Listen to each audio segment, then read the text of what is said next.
Hey guys! Tonight we stand on the lip of a sandstone canyon as dusk slides over the world like a warm blanket, and we watch the cliff face bloom with little squares of shadow.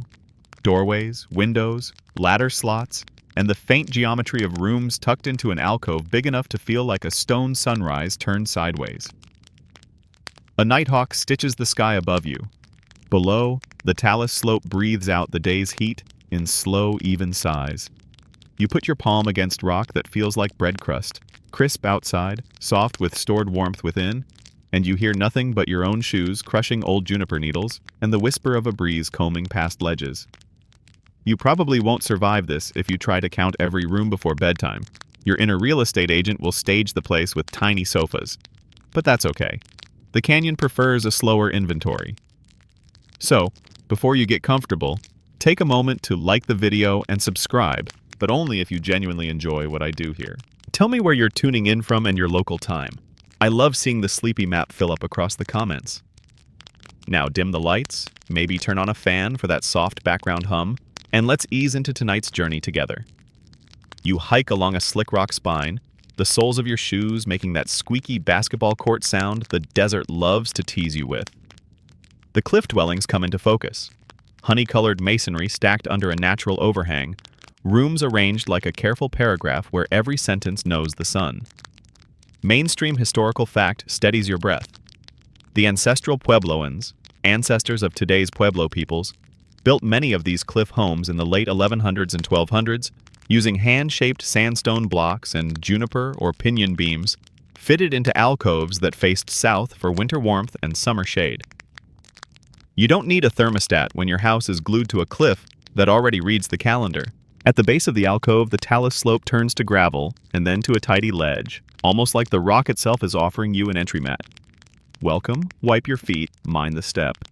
You sink into a rhythm of small movements, duck under an overhang, touch a plastered wall, peer through a window the size of a folded book. Your fingers find the chinking stones, little wedges tucked between larger blocks, and you feel the human scale of it, the way hands taught rock to speak in straight lines. Quirky tidbit nudges you. In some rooms, the chinking isn't random. Tiny stones are set with satisfying symmetry, as if the mason couldn't resist making the functional a little bit beautiful, like slipping a bead into a knot only you will see. A whisper of wind pushes you toward a doorway. You bend and step through a T-shaped opening, shoulders brushing the jambs, and land in a room that smells faintly of dust, old smoke, and something sweet you can't name. Maybe the ghost of cornmeal ground on a metate long before your bedtime. The ceiling, darkened with soot, rests on round beams, vigas, that still carry their bark scars. Each one a timeline you can't read but can feel. Fell a tree, drag it to the rim, lower it to the alcove, lift it into place, breathe. A moth flutters once, twice, as if demonstrating proper slow breathing technique. You sit on the cool earthen floor, back to the wall, and let the architecture do its quiet trick. The alcove creates a gentle sound dome. Even your small movements return to you softened. You imagine daytime here. The rasp of a gourd scraper, the thok-thok of a hammerstone trimming a block, a child's giggle traveling around the curve of rock like a bead rolling along a bowl's lip. Then you imagine night, the kind where moonlight pours in like watered milk and conversations shrink to murmurs you don't try to eavesdrop on. Joke one tiptoes in its softest shoes. If you ever launched a podcast called ASMR Cliff Dwelling, it would just be 90 minutes of wind, ladder creaks, and the proud silence of a wall that knows it's straight. You trace a plaster surface with one finger and find a shallow fingerprint, no bigger than your thumbnail, pressed into the skin of the room by someone who was smoothing mud long before your ancestors learned your favorite lullaby. You glance up at the doorway and imagine a ladder leaning in, yucca fiber cord binding rungs that remember bare feet and careful balance. And there's your next gentle joke. Ladders are the original no shoes inside, because climbing barefoot is both cultural etiquette and excellent traction. Joke 2 taps the rung and winks. You step back outside and follow a ledge pathway that threads the alcove like a sentence diagram. Below you, a dark circular depression hints at a kiva, ceremonial room, gathering place, hearth of the community, its roof long gone, its stone bench, banquette, still circling like a thoughtful arm. You'll climb down there later. For now, you feel how rooms above and spaces below converse, each tuned to purpose. Historians still argue whether the cliff alcoves were chosen primarily for defense, for access to limited water seeps and fertile mesa tops, or for social symbolic reasons that wove community identity right into the cliff's embrace. Maybe it was all of these. Stone is generous when you ask it for more than one thing. You pause to watch sunset tuck itself behind the opposite rim. Shadows reach long fingers into the alcove, touching lintels, sliding over masonry gaps that double as light meters. You hold your hand out and feel the air cool as if someone partially closed a giant thermostat shaped like the sky. Mainstream fact hums again. South-facing alcoves capture low winter sun to warm rooms and kivas, while overhangs shade high summer sun. Add thick stone walls, and you get a kind of prehistoric passive solar design that would make your energy auditor purr like a happy cat. Down the ledge, a small window frames a wedge of sky the color of a robin's egg spilled on velvet. Close by, you notice faint whitewash, and over it, red paint. Ghosts of layered plasters. Quirky tidbit number 2, carried in on yucca fiber sandals. Some pigments came from hematite, red, kaolin, white, and soot, black, mixed with plant binders or milkweed juice. Hands dipped and pressed left prints that are both decoration and declaration. We were here, we made this, we cared. You resist the urge to high-five the wall because the park rangers would prefer you didn't, and also because time doesn't high-five back. It nods slowly. A raven floats past, looks over a shoulder it doesn't have, and makes a gurgling note that sounds like a joke told to another raven in another canyon. You grin and whisper your third. These ravens are unpaid security guards. They remember faces, judge your snacks, and will gossip about you for years. Joke 3 perches neatly on a ledge and refuses to move until you laugh quietly. The path narrows to a place where hand and toe holds Pock the vertical rock. Tiny pecked steps leading from ledge to ledge like punctuation marks in a sentence you're learning to read.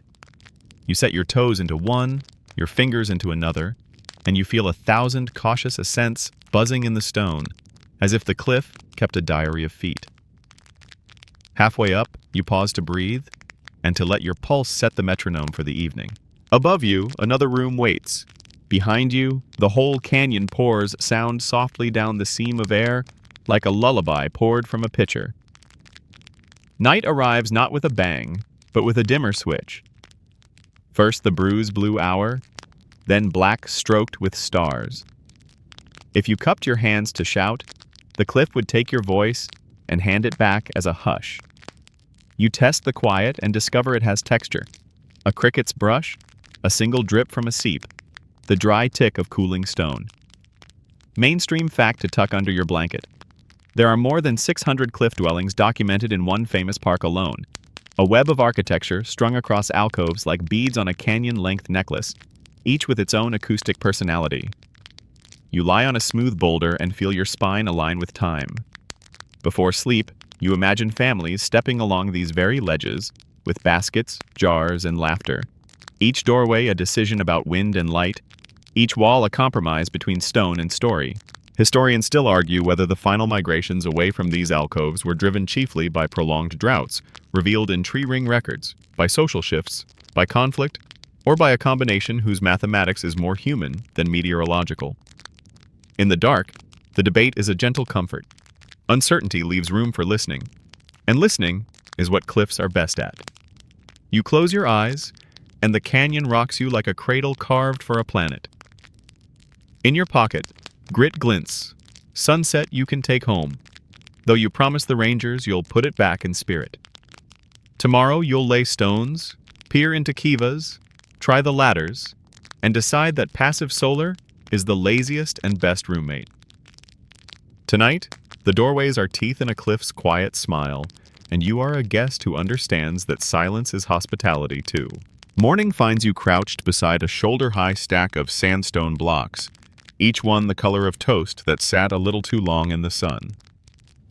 You run thumb and knuckle over a face that still carries quarry bruises, peck marks, little constellations made by hammerstone kisses, and you get the hang of the stone's temper, the way it prefers to break along thin bedding planes rather than across them.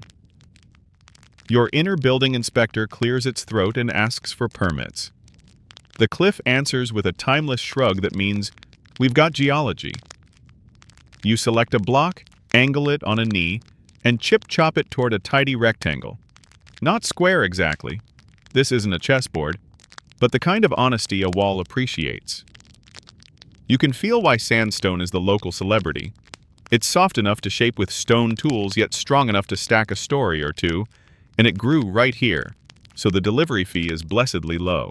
Mainstream fact steadies your wrist. Many cliff homes are built of core and veneer masonry, two faces of shaped blocks with a rubble core between, bound with mud mortar mixed from nearby clayey soils, and sometimes tempered with sand, silt, and a bit of straw or chaff. You smear a trial handful of mortar and it smells like rain-damp earth and yesterday's sun. A raven, your unpaid security detail from last night, lands nearby and gives you a workplace safety audit that consists mainly of side-eye. You lay the first course, then another, slipping thin chinking stones in the seams the way a tailor tucks little stitches between bolder ones. The result is a wall that feels like paragraphs read aloud. Steady cadence, quiet emphasis, no shouting. No quirky tidbit peers over your trowel. Conservators sometimes notice faint rope-burn grooves on old beams, a memory of the day those juniper trunks were skidded along sandstone and lowered into a socket. Transport marks that double as handrails for time. You glance up at the alcove ceiling and spot the beam pockets, neat recesses chiseled into bedrock where Vegas will nest like logs in a stone crib. Timber Day means steps and cooperation. You and a handful of neighbors move along a pecked stair on the cliff face, those same hand and toe holds you tested in the dark, hauling a juniper trunk that smells like pepper and morning. Piñon would also do. Ponderosa works if you can get it from higher country. The choice, like most choices here, is a conversation between what the land offers and how far your legs wish to negotiate about it. Historians still argue whether timber sources for particular alcoves came chiefly from nearby mesa tops, or, in times of shortage, from farther uplands. Dendrochronology dates the cutting year, not the marching route of tired shoulders. Either way, the beam arrives with dignity, bark sometimes still clinging in strips that feel like a handshake across centuries. You set Vegas across the span, thick, round, aromatic, and then lay latillas, smaller poles, crosswise to weave a roof like a simple basket turned horizontal. Earth fills atop that weave, tamped to make a floor for the room above and a ceiling for this one, the building equivalent of a bunk bed. You tap a viga and listen. It gives a soft, resonant thunk, the kind of sound a room can grow up on. Joke 1 tries not to echo. Somewhere a modern minimalism blog would call this exposed timber aesthetic. You call it because tree. Light wanders in like a polite neighbor bringing bread. The south-facing arc of the alcove makes a built-in light shelf, bouncing winter sun deep into your wall's thick thermal belly while hoarding summer shade under the rock's brim. Mainstream fact hums at your elbow. Oriented south, these dwellings catch low winter rays for warmth and lose the high summer glare to natural overhangs. Thick stone and earth add thermal mass that flattens the daily temperature swing, passive solar before anyone coined the phrase. You tilt your head and notice how a small window punches a sunbeam patch exactly where a grinding slab might sit, as if the room itself wants to help you find your rhythm. Whether that was intentional planning or happy inheritance, your knees appreciate the warmth. You sketch a plan in dust with a yucca leaf. Room here, room there. A narrow passage to break wind. A small T-shaped door to choreograph bodies and breezes. The T-shape lets you carry bulky baskets low while keeping the upper opening wide enough for shoulders. And perhaps, you feel, it draws a line of meaning you can't entirely name. Historians still argue whether T-shaped doorways held symbolic significance tied to ritual and movement, or were simply ergonomic answers to basket-laden lives. Both explanations sit comfortably in the same lintel. You run a palm along the jamb and it comes away gritty, the cliff's way of signing the blueprint. Mortar, time again, and this batch gets a little extra attention. You knead it like bread, pressing out pebbles, folding in just enough sand to keep it from cracking when it dries. Your trowel is a flat stone with a friendly edge. Your level is your eye, sharpened by watching ledges meet horizons. On an interior face, you smooth a thin plaster coat, lighter clay with a whisper of ash for body, palm and yucca pad doing most of the work, the way a baker's hand knows how to find a crust. Quirky tidbit slides across the wall. In places, you can still see faint brush lines from yucca fiber brooms used to float the final coat, as if someone signed their day with gentle stripes only morning light can read. You step outside to study the alcove like a clock you haven't learned yet. The rim throws a blade of shadow that creeps and shrinks. A corner niche brightens at mid-morning, then cools. The air moves in loops you can map with your wrist hair. You remember last night's ASMR plan: wind, ladder creaks, proud silence, and add a new episode: Sun on Stone, 90 minutes of passive solar smugness. Joke 2 shakes its head kindly. Even your jokes slow down and find a seat here. Where will fire live? You eye a hearth spot against a back wall, imagining a simple hood of stones to nudge smoke upward and away. Soot-dark ceilings in other rooms tell you the system works, mostly. The cliff does the rest, drawing air along its cool curve. A small deflector stone near the floor, something you'll pay more attention to later, keeps gusts from puffing embers across mats. You try a tiny test fire, a pinch of juniper twigs and a hush of breath, and the room answers with warmth that sits on your ankles like a cat. The raven approves of this cat-free analogy. By midday, your hands carry a fine, respectable dust that no amount of canteen water will banish. You sip anyway, then shoulder a matade you found nestled under a ledge, someone's old grinding stone, smooth and shallow as a quiet pond, and place it near that sun patch you admired. Mainstream fact reaches into your pocket. Matates and manos, handstones, define the daily soundscape here. Corn becomes meal in long, steady arcs that leave polish deeper than fingerprints on room floors. You lean, push, and the rhythm lands in your elbows like a song you'll hum for 100 winters. Through the afternoon, your plan keeps one eye on physics and the other on kindness. You stagger joints, tie room to rock with beams let into bedrock pockets, and leave modest gaps for vents, because smoke and people both need exits that feel voluntary. You set a small window low to siphon morning chill, and another high for light to right by at noon. Historians still argue whether window placement followed energetic rules you can graph, or social rules you can only sense. Who sees whom? Who greets the sun first? Who guards the ledge? The cliff, practical as ever, grants that both kinds of rules can share a view. As shadows lengthen, you stand back and discover the wall looks like it grew there. The sandstone faces echo the alcove's color, as if the rock lent out a few pieces of itself and said, "Bring them back as sentences." Your ladder, yucca lashed and sun-silvered, leans into the T-door you left just wide enough for a basket and a sleepy shoulder. Joke 3 comes up the rungs barefoot because we learned last night: better traction, better manners. You climb through, sit on the threshold, and let the light that the cliff curated wash your knees with something very close to applause. The raven bobs, the wind braids your hair with sandstone, and your new roof smells like resin and future rain. Tomorrow you'll look down into the kiva and up to the plaster, and you'll eavesdrop on the cliff while it corrects your pronunciation of quiet. For now, you roll your shoulders, admire a straight course of stone you'll dream about later, and let an old sun finish drawing your floor plan with a golden pencil it keeps behind the rim for exactly this hour. You spend the morning shopping for ledges the way a very picky owl shops for a nest. Head tilted, eyes narrowed, one hand holding a twig you keep calling your official dripstick. You pad along the base of the cliff, scanning for those scalloped rock alcoves that look like someone's thumb pressed into a loaf of sandstone. The canyon has dozens. Shallow smiles, deep mouths, some with streaks of desert varnish, that inky manganese glaze, trailing down like runny mascara after a flash storm. You pause below one promising curve and hold your palm under the overhang. A single cold drop touches skin, and your brain whispers, "Gutter." The cliff is basically a roof with its own built-in eaves. You tap your dripstick against the lip, and grin when the splash falls outside the imaginary wall line. Free guttering courtesy of geology. You squint at the sky and play astronomer without the math. A south-facing alcove is the gold standard here. The winter sun sneaks low and throws warmth deep inside, while summer's high glare skates off the brow like a polite bow. Mainstream fact steadies your compass.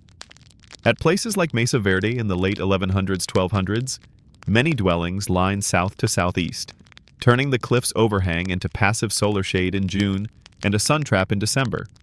You stand in the lip of one such notch and feel the temperature difference. Cool at noon, warm by mid-afternoon, as if the alcove is testing you back. Your kit is charmingly low-tech. A yucca cord plumb bob, a fist-sized gnomon stick to watch shadow length, a little bag of cornmeal for friendly offerings, and let's be honest, snacks. You scratch a line in dust where the drip line lands and pace the depth. Plenty of dry floor behind the wet edge? Good. You tap the ceiling and listen for hollow spall. Nobody wants a rock cornflake dropping into their soup. Freeze thaw is a sculptor here, prying flakes where moisture hides in micro cracks. You run fingers along those pale scalloped scars where the cliff has shed thin plates, making a mental note to set rooms back a pace from any ceiling that looks too eager to exfoliate. Joke 1 signs the inspection. This is the original open plan concept, except the ceiling occasionally helps with surprising skylights, so maybe not too open. Now the back, that sweet vertical wall of bedrock that turns into your ready-made rear wall. You lean your spine against it and imagine two masonry faces marching outward, rock to rock, until court and kitchen take shape. Quirky tidbit hums from the stone. Masons sometimes smoothed or lightly pecked the bedrock back to help plaster cling, so the cliff itself wears faint comb marks under where a household once leaned. You brush sand away and find the tiniest ladder of pecked dots, a shelf for a niche that held a water gourd, or a prayer stick, or just a rock someone liked and never explained. You test access like a shepherd with a stubborn goat. Hand and toe holds, those tiny oval dimples pecked into sandstone. Climb a rib of cliff toward a higher bench. You try them, carefully, and feel how each bowl kisses your toe just so. Historians still argue whether these routes were mainly for daily traffic, seasonal storage trips, or emergency getaways, defense as a design constraint versus pure convenience. You decide all of the above is a reasonable policy when your front porch is 50 feet up a talus slope, and your neighbors include weather, gravity, and ravens with opinions. You kneel at a seam where pale sandstone sits atop a thinner, darker layer, shale or softer sand. Water loves this boundary, seeping sideways along it until the cliff sighs and caves a little, hollows enlarging like dimples that forgot to stop. Mainstream fact bows in. Many alcoves formed where hard cliff-house sandstone rests on weaker layers. Groundwater travels the interface, freeze-thaw and time carving the room-sized scoops that later cradle houses. You place your ear to the seam and hear a patient, geologic, "You're welcome." Orientation's only half the game. You study the approach. A sloping talus ramp you could terrace for steps. A pinch-point curve that lets you gate the path with one beam dropped in sockets. A clear line of sight to the field patches on the mesa top, where corn tassels will lisp in August. From the ledge edge, sound travels like gossip, quickly and with embellishment. Clap once, and you get a soft echo. Say hello, and the alcove answers in italics. Joke 2 bounces back at you. Free intercom system, limited subscribers, excellent customer support. You test the wind. A scrap of yucca fiber dangles from your fingers. It lifts, settles, lifts. A good alcove lets breezes skim away smoke, not shove it into your eyes. You imagine a ventilator hole, a deflector slab, a small draft path sneaking up through a roof hatch, and you can already smell that sweet juniper smoke quilting itself into the ceiling. Quirky note from the nose. Juniper's resinous smell isn't just cozy. Some folks swear it's also unappealing to bugs. Whether it truly kept moths doubting themselves or just made winter nicer, it still makes the air feel knitted. Water is life, and also heavy, so you map the canyon's little gifts. A seep bearding the cliff in dark algae, a tanaja, those natural rock basins, half full after last week's storm, a sandy wash where check dams could slow the runaway monsoon to a gentle manners class. You crush a leaf of four-winged saltbush between fingers and taste the desert's chemistry lesson. A good ledge has a short carry from seep to jar, and somewhere nearby, a patch of soil that will say yes to beans, squash, and corn with only minimal persuasion. Historians still argue whether cliff sites were winter apartments, with summer houses up on the mesa, or year-round hubs with field outposts. Settlement patterns crisscross the landscape like a weaving, with more than one right answer. You climb to a deeper pocket. Lovely, but wrong. Too much drip carries across the whole face, the streaks of varnish telling you every storm would read its diary inside your kitchen. Another option offers space, but faces the wrong way. A north tilt that promises frozen toes and summer shade that starts working way too early in the day. A third spot is perfect except for a crack that sings when you tap it. You stick a willow in the fissure and mark the end. If the mark shifts by spring, you keep walking. You're building with patience, and patience likes its houses to stay where it puts them. You pause at a faint petroglyph panel, spirals, steps, a small masky face, carved where the light hits in late afternoon. The cliff itself is a ledger. Clan marks, travel notations, maybe a solstice pointer if the right beam of sun sneaks through the right notch in the right week. Mainstream fact with a raised eyebrow. Alignments show up across the region. Windows and wall corners that host solstice or equinox light bars. But historians still argue whether every bright moment is deliberate architecture or sometimes a happy accident we're overeager to credit. You lean back and let the light do whatever it wants. Intention is part of the beauty, but so is coincidence wearing a coat of wonder. Now you lay out a mental floor plan on your chosen ledge. Bedrock back, dry floor behind the drip, a shoulder of talus that can become a terrace with a few retaining walls, and a kiva location downslope where bedrock rings like a drum when you knock it. You plant your gnomon and watch the shadow shrink to nothing at noon, then stretch toward that sweet southern path again. Your plumb bob says the back wall is true enough that your future masonry won't throw tantrums. You sprinkle a whisper of cornmeal and say thank you without making a fuss. Joke 3 signs the hypothetical lease. Great views, excellent ventilation, HOA run entirely by ravens, dues payable in shiny things. Before leaving, you check the night voice of the place. Evening wind gathers under the brow and slips along the curve with a cat's paw. The alcove answers in a language that, if you had a few winters, you would absolutely learn. A star sharpens over the rim. You imagine ladders leaning, a child laughing at the echo, someone tapping a drum 2 rooms away, the beat riding the stone like a skiff.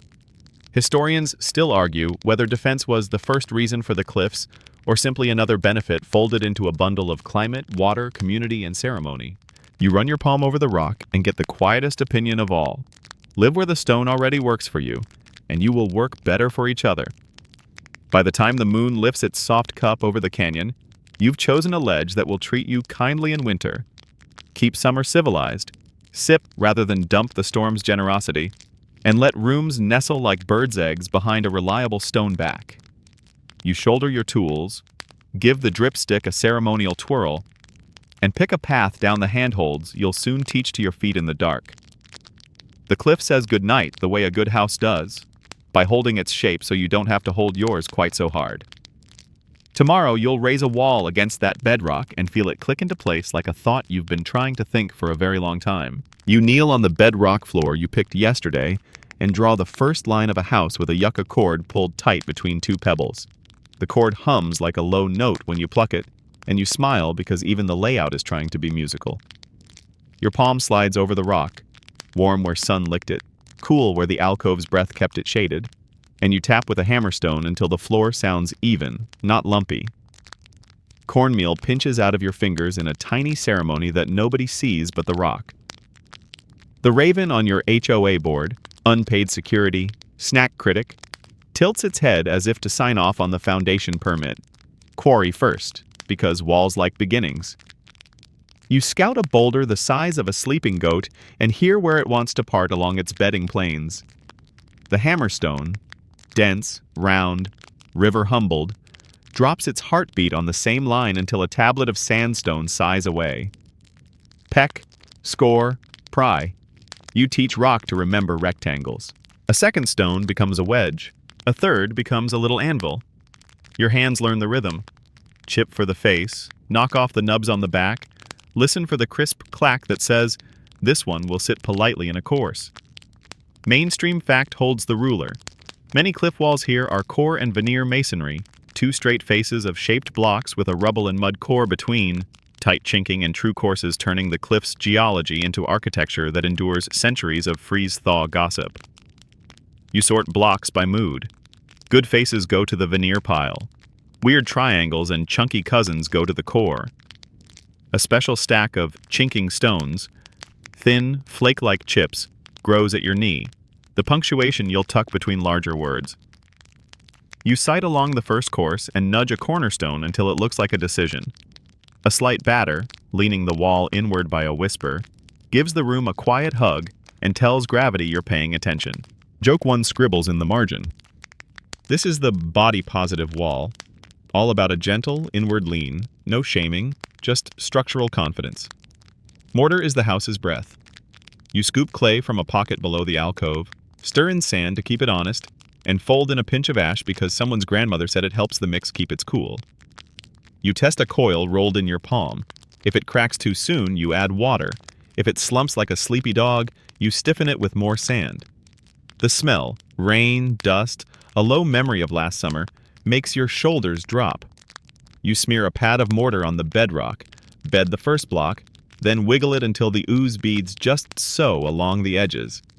That bead is your wall saying, thank you. Quirky tidbit dusts your knuckles.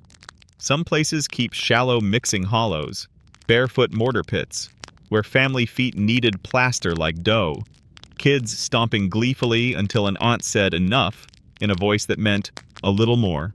Course by course, the sentence grows. You lay face stones, tuck rubble in the belly, and set a through stone, a long block bridging both faces, every few feet so the wall doesn't forget it's one animal. Your eye is the level, your thumb is the trowel. Chinking stones slip into gaps with a satisfaction that should probably be illegal. Each tiny wedge splits a draft and tightens the cadence. From time to time you pause and lean your ear to the wall. It feels ridiculous until you hear it. A rub, a wobble, a place that wants one more shim before it settles into quiet. Historians still argue whether the shift to tighter, coursed stonework in the 1200s reflects influence from big Chacan traditions filtering north, or simply local crews refining their craft through kin-taught apprenticeship. Either way, your wall prefers being taken seriously. Openings come like eyebrows, expressive, careful, changing a face with a small move.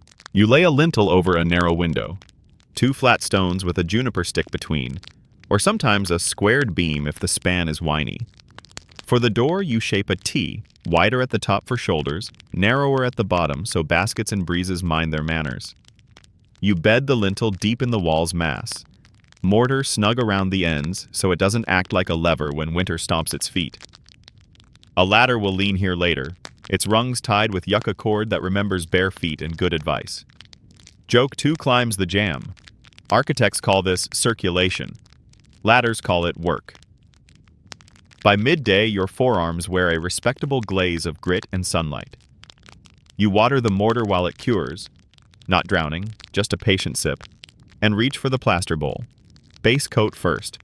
Clay richer than your wall mix, pushed into every seam with palm and heel so the room becomes a single breath.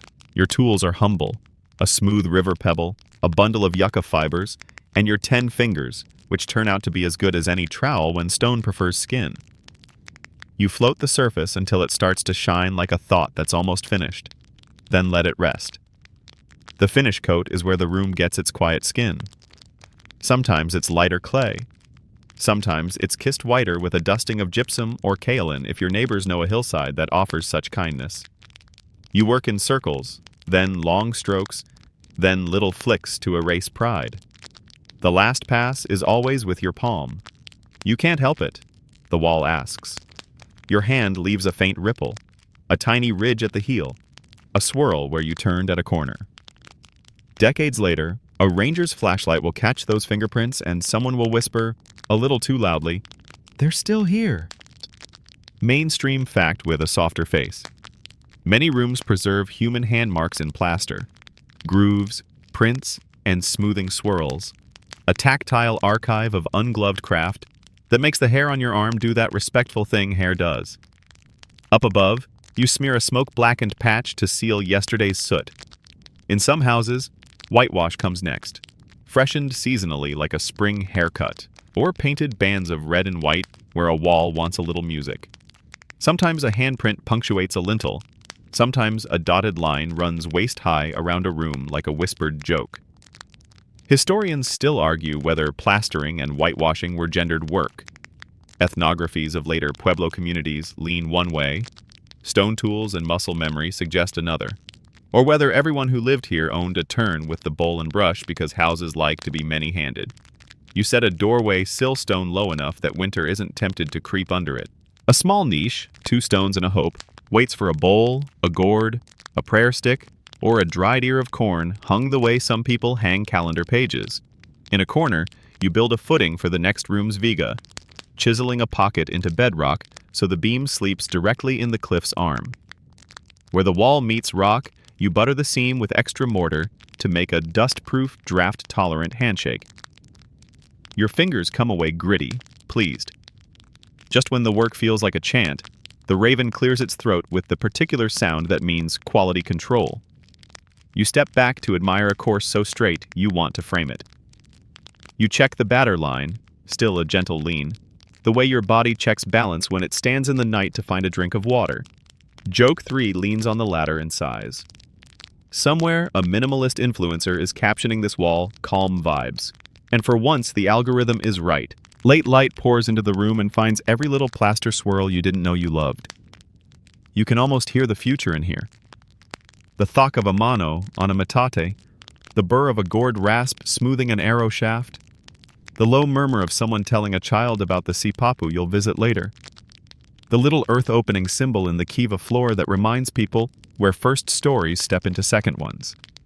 A soft draft skims the base of the new wall and slips out a high window, exactly as planned. Tomorrow the roof will ask for vigas and latillas and that pleasant earth tamp. The day after, a T-shaped door will trade you a cool shade for a sun-warmed threshold, and you'll test the acoustics with a whisper that the wall will return as a lullaby. Evening comes like plaster drying. Slow, inevitable, gentling edges. You wash your hands in a bowl where clay makes the water look like tea, then press your damp palm lightly, just once, high on the inner jam where no one will scold you for sentiment. Fingerprints sleep in plaster for a long time out here. You leave yours knowing the cliff will keep it in the dark and take it out sometimes when it wants to smile. You lean your back against the bedrock back and let the new wall's cool lean find your spine. The raven finally approves with a soft gargle. The rock breathes. So do you. You edge to the lip of the alcove where the ledge dips into a neat round, stone ring, dark center, a small circle of sky reflected in a hole that is not water, but feels deep anyway. You're looking at the room that breathes for the whole household, the kiva. You kneel on the plastered rim, banquette wide enough to sit and think, and set your palm on stone rubbed smooth by long-ago cloaks and knees. Down below, the floor holds a familiar trio like a quiet face. A shallow hearth, a low deflector slab to tame the incoming air, and a little round opening, the sipapu, that suggests an opening to somewhere older than maps. You pull your weight onto the ladder and descend, bare feet finding rungs the way your jokes find ravens, automatically. Inside is cool, hushed, and curved like a whisper told back to its teller. Your eyes adjust to a room that is mostly earth and air held in a circle. Wall plaster pale with finger swirls. 6 squat pilasters standing like friendly stumps around the ring. A short ventilator opening on the outer wall, pointed to draw wind across the hearth and up through the roof hatch over your head. Mainstream fact steadies your breath. In the late 1100s, 1200s of the Mesa Verde region, domestic kivas were typically circular or keyhole-shaped, partly subterranean, roofed with cribbed timbers resting on pilasters, and outfitted with hearth, deflector, ventilator shaft, bench, niches, and a sipapu, a feature remembered in Pueblo communities as a symbolic earth opening. You look into that small round hole and feel polite, like a guest who knows the house has old stories it tells gently. You walk the bench slowly, passing tiny wall niches, little cupboards for whatever a day or a ceremony asks to be kept close. The plaster is smooth enough to make your fingertips behave. Your palm catches soft ridges where a yucca brush closed out a workday with long strokes. Quirky tidbit paces behind you. In a few kivas, archaeologists found paired floor vaults once thought to be foot drums, shallow channels capped with planks you could thump to send rhythm into the room. Other scholars prefer to call them air features, because not every groove wants to be a drum just because your toes do. You test the floor with 2 quiet taps. The kiva pretends not to notice, which is a very kiva thing to do. Above, the roof hatch frames a blue coin of sky. Ladder rungs shine with the same polish a banister gets after generations of hold tight. You stand under the hatch and feel the air undo itself in a small spiral. Cool breath in through the low vent, past the deflector, warmth lifting toward the opening like a blessing that keeps its manners. Historians still argue whether household kivas doubled as winter living rooms, weaving rooms, and council spaces, or whether they were primarily ceremonial with daily life staying upstairs. The soot halos on many roofs argue for time and fires enough to knit more than one purpose into the future. Your own lungs, delighted, vote for excellent ventilation regardless. Pilasters deserve their own thank you. You touch their tops, flat caps where cribbed timbers once stepped inward, laying a polygon that became a circle with enough patience. Imagine the weight, vigas from mesa tops or higher forests, laid like the ribs of a sleeping basket. Successive layers shorter and shorter, mud and brush tucked between, roof plastered tight so small feet could walk above while big thoughts happen below. You can still see the ghost of that basket, a black ring where smoke greeted timber, years of winter stories written as a soft crescent of soot. Joke 1 nods at the architecture. Exposed structure is a style. Here it's also a biography. You crouch by the hearth, just a low ring, and think about smoke and conversation braided together in the same thermal spiral. The deflector slab stands like a stern ant between fresh air and the fire, making drafts choose courtesy over chaos. A pinch of ash still weaves fine gray into the floor's reddish clay. Someone's careful sweep left a crescent like a moon on its way to taking a nap. You glance back at the sipapu. In this narrative, you will not over-explain. You will simply note its presence, its care, and the way the room orients around it, as if the smallest opening can remind a person that beginnings don't have to be big to be real. On the bench, a broken bit of plaster shows several coats, white over white again, like seasons stacked in thin, brittle pages. The light from the hatch moves inch by inch along the curve. Your eyes follow it as if reading a sentence very slowly for the first time. Mainstream fact lifts a lantern. Kivas cluster beneath room blocks in many cliff dwellings. Often one kiva per family unit or per small group, with plazas and courtyards stitching the circles to the rectangles. Great kivas, those large, freestanding community spaces, belong more to earlier periods and places on the open mesa or in Chaco. Here in the cliffs, the circles are intimate, domestic, quietly public. You climb the ladder into a rectangle, your new room from yesterday, feeling like you just moved from a round thought into a square sentence. The transition makes sense to your knees. Rectangular rooms host daily rhythms, grinding stones set like constellations in mealing rooms, storage chambers sealed tight with adobe lips against mice and monsoon, sleeping corners that remember bodies by the smoothness of plaster, and the place where the wall is polished at shoulder height. The kiva remembers smoke, ceremony, and cool summers. The rooms above remember bread, bone needles, and the precise location of everybody's favorite bowl. Historians still argue whether each kiva equated to one extended household or whether several families shared a circle and traded time. But your ears can hear barter and laughter climbing the ladder along with smoke. You trace the household's geometry. Round below, square above, ladders as verbs, doorways as adjectives. A plaza pinches between room blocks. Open air, shared mortar, The place where a loom might lean against a post while turkeys, yes turkeys, mutter in their pens about grain quality. Mainstream fact ruffles its feathers. Domesticated turkeys appear widely in this world by the 1200s, valued for feathers and food. Pens tuck into corners where droppings later enrich gardens in a tidy economy of courtesy. You step around a penciled-in turkey and keep your sandals clean because that is also courtesy. A corner room keeps jars, olas with wide shoulders, and you tap one gently and hear a hollow that says, "Full of winter." Underground cysts snuggle maze against temperature swings. You feel the weight of insurance in the floor. Above, the roof soaks sun all morning, then gives it back as evening kindness. You sit under your new latillas and listen to the house converse with itself. Smoke up, air in, footsteps down, footsteps up. Scratch of metati, tick of gourd rasp. Down below, a low drum of speech that might be counsel and might be a grandmother inventing a recipe out loud. Joke 2 leans in with a yawn. If an ancient smart home existed, it would be this. Passive solar, auto vent, and a ladder that logs your daily steps without telling anyone. Not all circles live under roofs. From your threshold, you spot a tower attached to a room block, squared stone climbing 2, sometimes 3 stories, peering over the ledge with the expression of a very responsible neighbor. Beside it, a tower kiva pairing, circle plus rectangle married by a short corridor. Historians still argue whether towers served watch, storage, ritual, or all three as seasons demanded. Multi-tool in stone is not a bad description, especially in places where seeing a storm 5 miles out is the difference between dry firewood and a lecture from the elders about planning.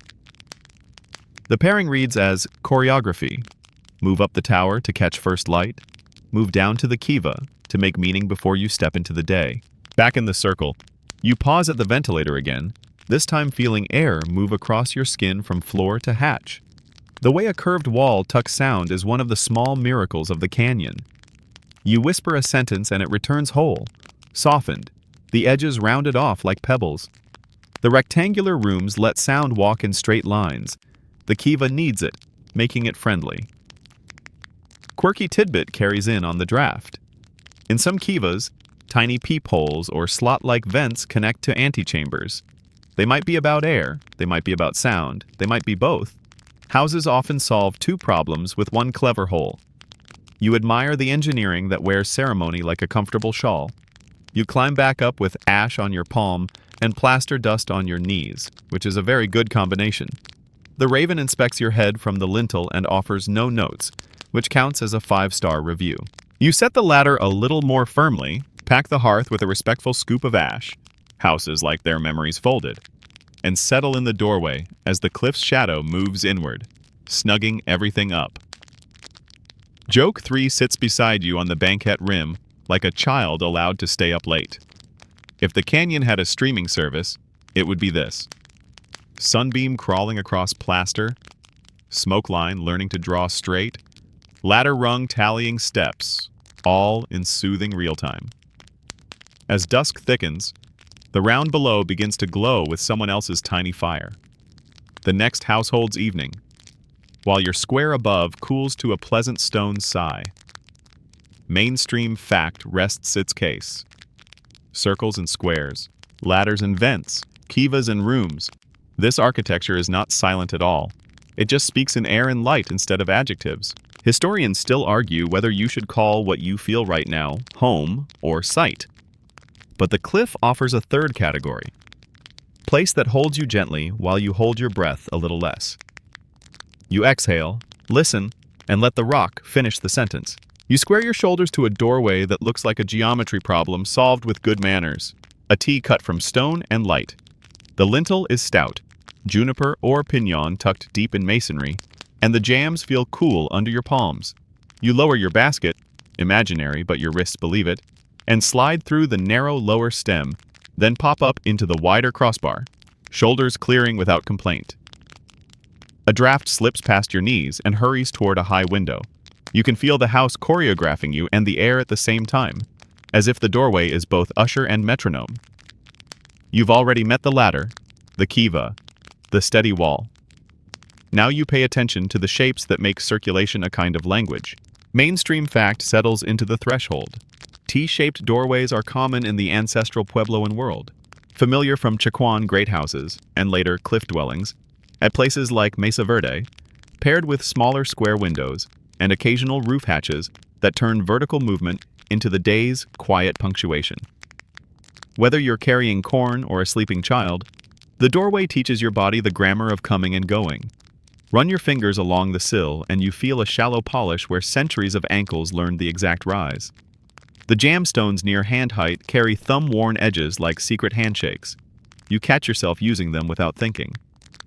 Above, the lintels' ends disappear deep into the wall, mortared snug so winter can stomp around outside without jarring the span.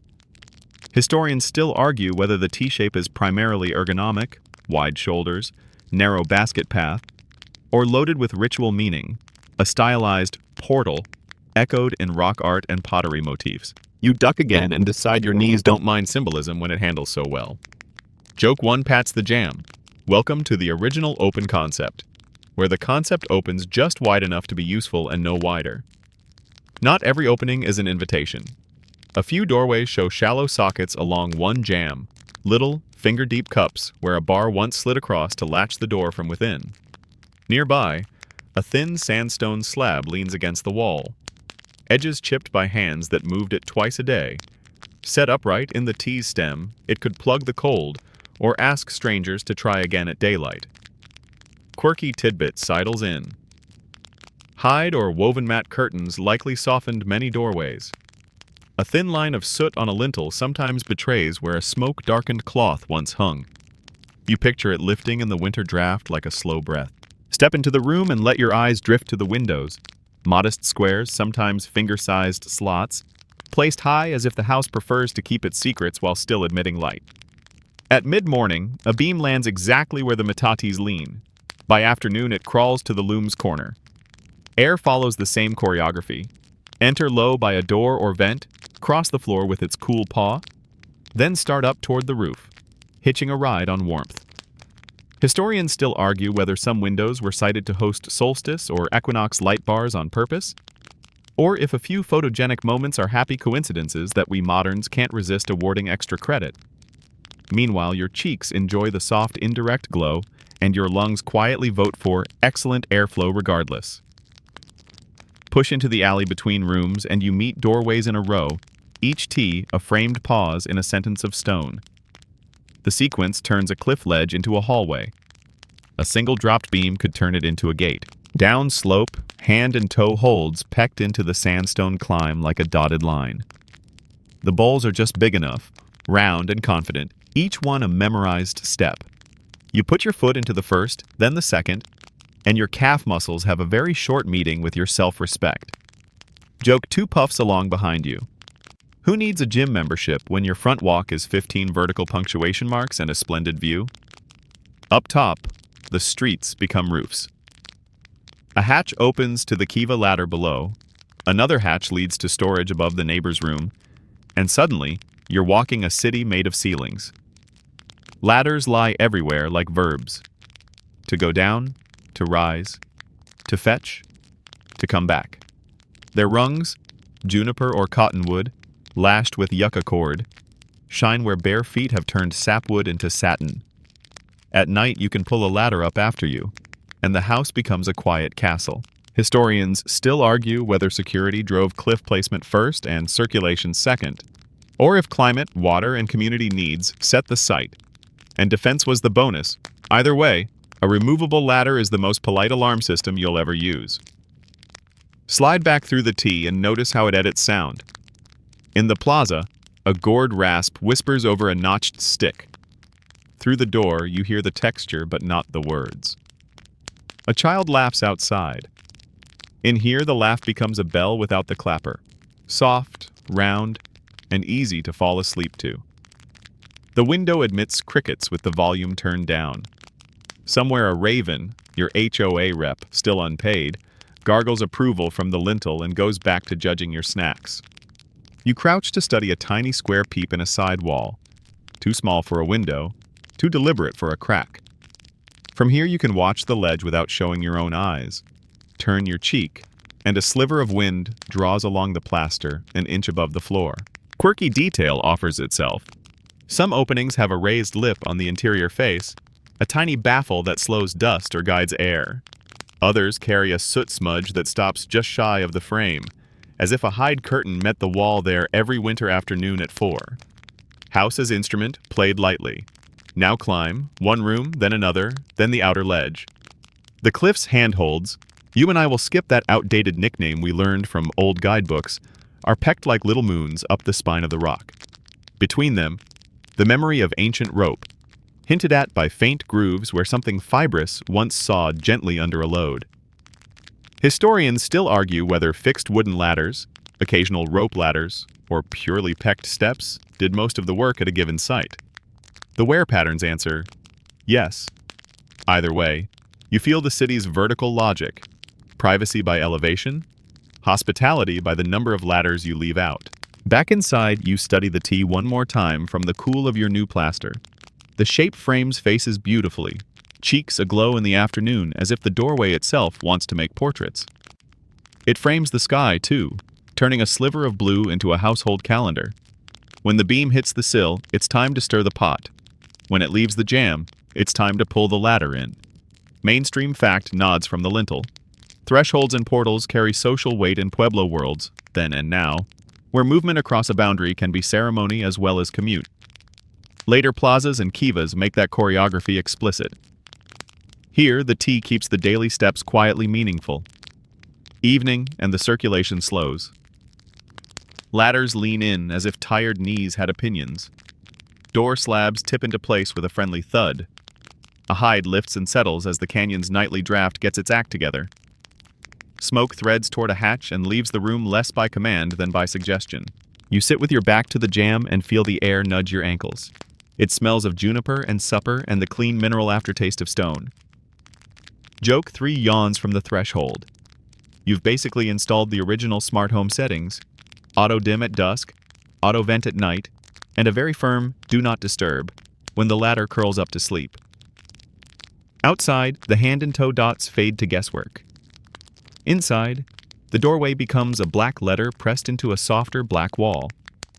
You could almost read it. The cliff keeps the sentence short. Step, turn, rest. Above, your rooftop street cools, and the raven clocks out without filing paperwork. Historians still argue whether the people who traced these openings into stone designed them first with tools or first with feet. Your body answers from the soles up. Someone walked this plan until it fit. The tea, the windows, the ladders, each says quietly, "This is how we move together." And the canyon, pleased with good choreography, returns a breeze to tuck you into sleep. You start the day where rooms learn to float.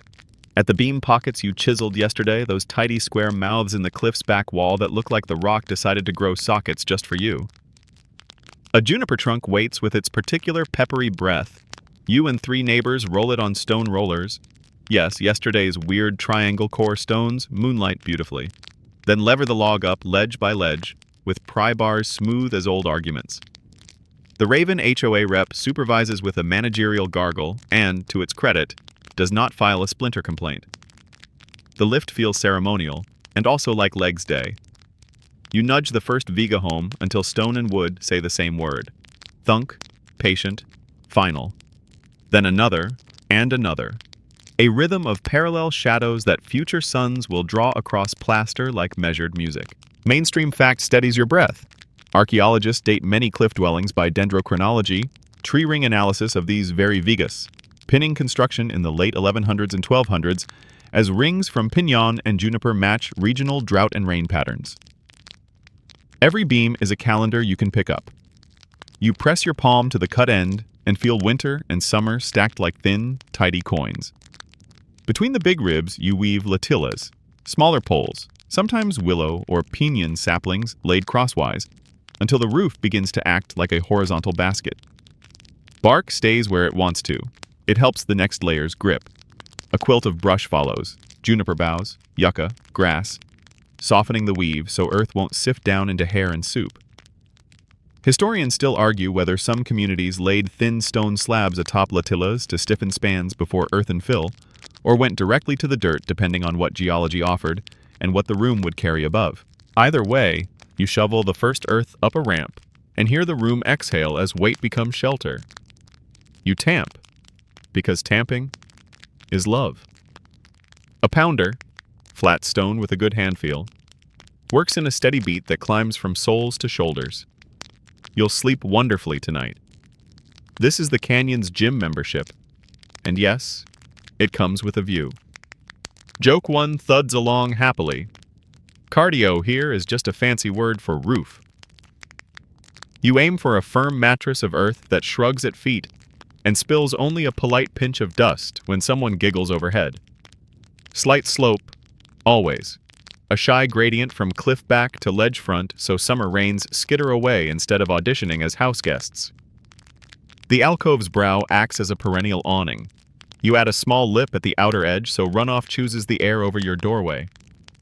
From below, the room goes darker and friendlier, a hushy cave that knows your name. You look up at the Vega undersides, rounded bellies, bark scars, and admire how the smoke will find them and write halos there. Soft black rings that make a biography out of winter. Quirky tidbit winks from the grain.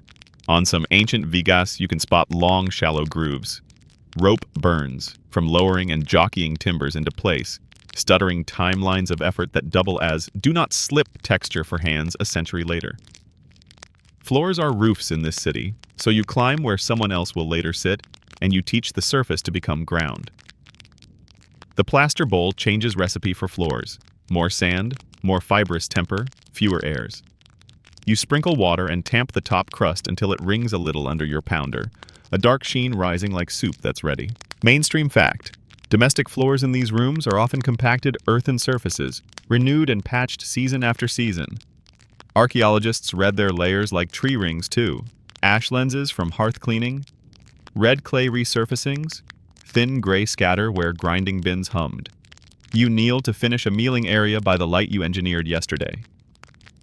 3 Mercedes sit in shallow, plaster-lined bins along the wall, their rims raised just enough to keep meal corralled. A low embankment along the room edge hints where a sleeping mat will meet cool plaster. Your fingers find 2 little post holes at the floor's edge, loom anchors for uprights perhaps, and you smooth a touch of fine clay around them so calloused wood won't chew the rim. Historians still argue whether loom posts habitually pierced floors or wedged against roof beams in this period. The floor holes and rubbed beam scars compete for custody of the textile story. Walls ask for skin, and you oblige. Base coat first. Clay rich as coffee with a splash of ash, pressed into joints until the room turns into one breath. Then, a finish coat that the canyon would call limey, even if, strictly speaking, you're using gypsum and light clays that flash white in the right arroyo. A yucca brush floats the surface. A smooth river pebble burnishes it. You add color the way dawn does. Thin, patient, generous. Hematite red for a band at mid-height. Kaolin white crossed over earlier seasons in soft veils. Soot black for a quiet border around a niche so fingers will find it in low light. Joke 2 smiles at your palate. Congratulations, you've invented desert Scandinavian, earth tones, light walls, and exactly one dramatic stripe that will look excellent in morning sun. On a good light slant, the plaster sparkles with tiny mica flecks you didn't plan but accept gladly. Our region's clays carry their own stars. Quirky tidbit adds a twinkle. Some plaster recipes fold in plant juices, milkweed or yucca suds, to help bind and smooth. Whether the chemistry truly tightens the coat or just makes the workday smell faintly green, your palm likes how the finish sets. You leave a fingertip crescent near the floor where nobody will scold you. Later, a conservator will crouch with a flashlight and grin like they've just met you at a party. Up top, the new earthen floor wants a gentle burnish too. You dampen a cloth, throw your weight on a river stone, and coax a low satin out of the clay so dust will prefer to nap rather than riot. Near the kiva hatch, you add a lip, a little curb, to keep stray embers from auditioning for the upstairs. The hatch frame gets a rub of soot so it won't glare at night. Smoke will do the rest. Historians still argue whether whitewash and painted bands signaled clan identity, marked seasons, or simply refreshed a room the way people everywhere crave a spring coat of something brighter. Your eyes vote for all three. Your heart votes for because it's lovely. You step back and the room purrs in its new finish. Sound softens. Corners glow. A high slot whispering toward the ledge draws afternoon heat up and out. The floor gives under your heel exactly as much as it should, firm with a little kindness. A child could crawl here without picking up a pocket of grit. A grandmother could sit by the matate without feeling the day push back. You run a palm where wall meets floor and feel the coving. No hard angle. So sweeping will be a poem, not a duel. Rain talks in the distance, the kind that perfumes stone without arguing. You check the roof rim once more, pack an extra handful of earth where a little runnel threatens to learn your doorway by heart, and watch the first drops find your slope and behave. The alcove's brow holds the line. Your lip tosses water into the air like applause. Inside, the finish coat tightens without cracking, thanks to that extra sand and the yucca-stirred patience. Joke 3 curls up in the doorway. Congratulations! Your roof has passed its probationary period and is now a full-time employee with excellent splash management benefits. Evening climbs the Vega shadows down the wall like ladder rungs in reverse. You roast a pinch of juniper needles on a sherd as a housewarming and let the scent knit itself into the new plaster. Smoke will make a home here too, quietly blacking the beam bellies into halos of memory. Mainstream fact nods from the hatch. Soot-darkened ceilings in these rooms and Kiva's record years of fires, domestic heat, cooking, winter weaving, just as deliberately as tree rings record drought.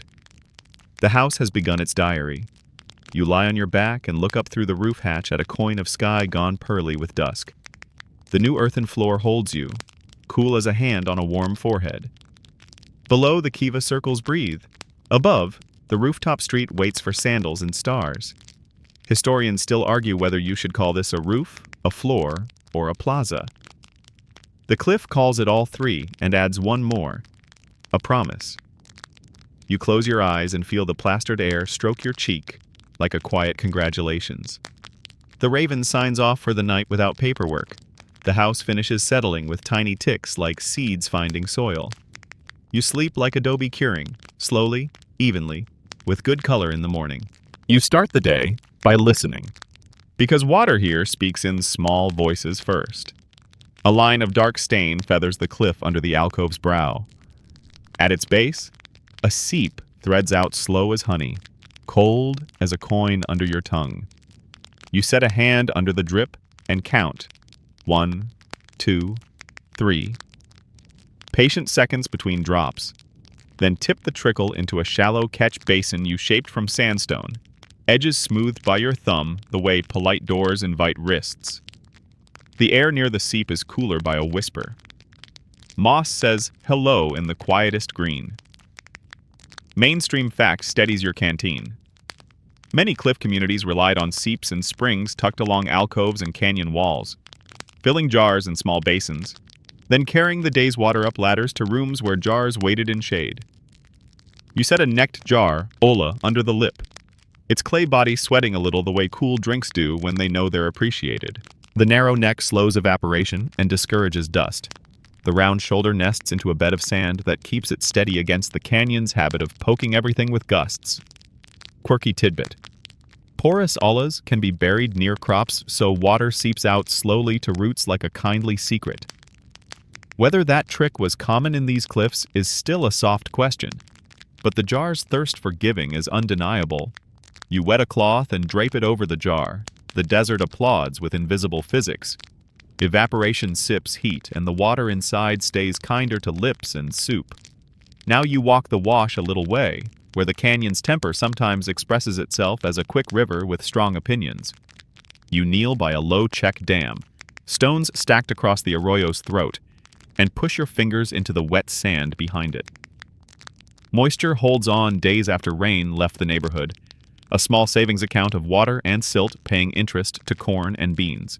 Mainstream fact taps its ledger. Rock alignments, check dams, and contour terraces slowed runoff and trapped fine soil, turning flash floods into manners lessons and feeding fields on benches and fans below the cliffs. Your toes find the edge of a terrace wall and approve. Stones keep soil where ambition would otherwise run downhill. Up on the mesa, you map fields where the wind tastes like sun-baked sage. The grid is more idea than lines. Patchworks tucked behind low windbreaks, stone mulches scattered between stalks to shade soil and persuade dew to linger. You brush a palm over a leaf of amaranth and another of beeweed, plants that slip into stews and into paint recipes. Your lunch and your murals share a pantry. You squat and draw a planting plan in the dust. Cornhills, beans winding up their friendly stalks, squash spreading its shade like a grandmother's shawl.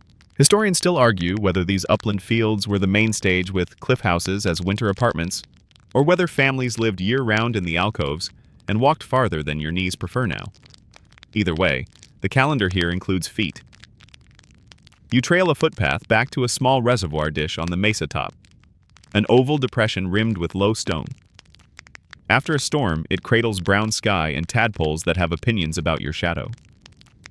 People have asked this basin to do many jobs across centuries. Historians still argue whether some big basins, Mummy Lake at Mesa Verde is the celebrity, were engineered reservoirs, ceremonial plazas, or both in different seasons. The argument is as annual as the monsoon and just as spirited. You run a hand over the rim and conclude that whatever the original verb, hold, is a good one. Back in the alcove, lunch tastes like planning. Roasted maize ground earlier into meal with a metete song, beans softened with patience, squash cooked until it forgets to be stubborn. You crumble a little salt, gift from far trades maybe, or scraped from an alkali place, and the stew replies with gratitude. The Raven HOA rep, still unpaid, watches from the lintel as if evaluating portion sizes for equitable distribution. Joke One offers it a performance review. Excellent oversight, questionable snack ethics. After you wipe the bowl with a piece of flatbread, you lift a slab door on a little storage cyst. Stone-lined, floor set, a square throat with an adobe cap.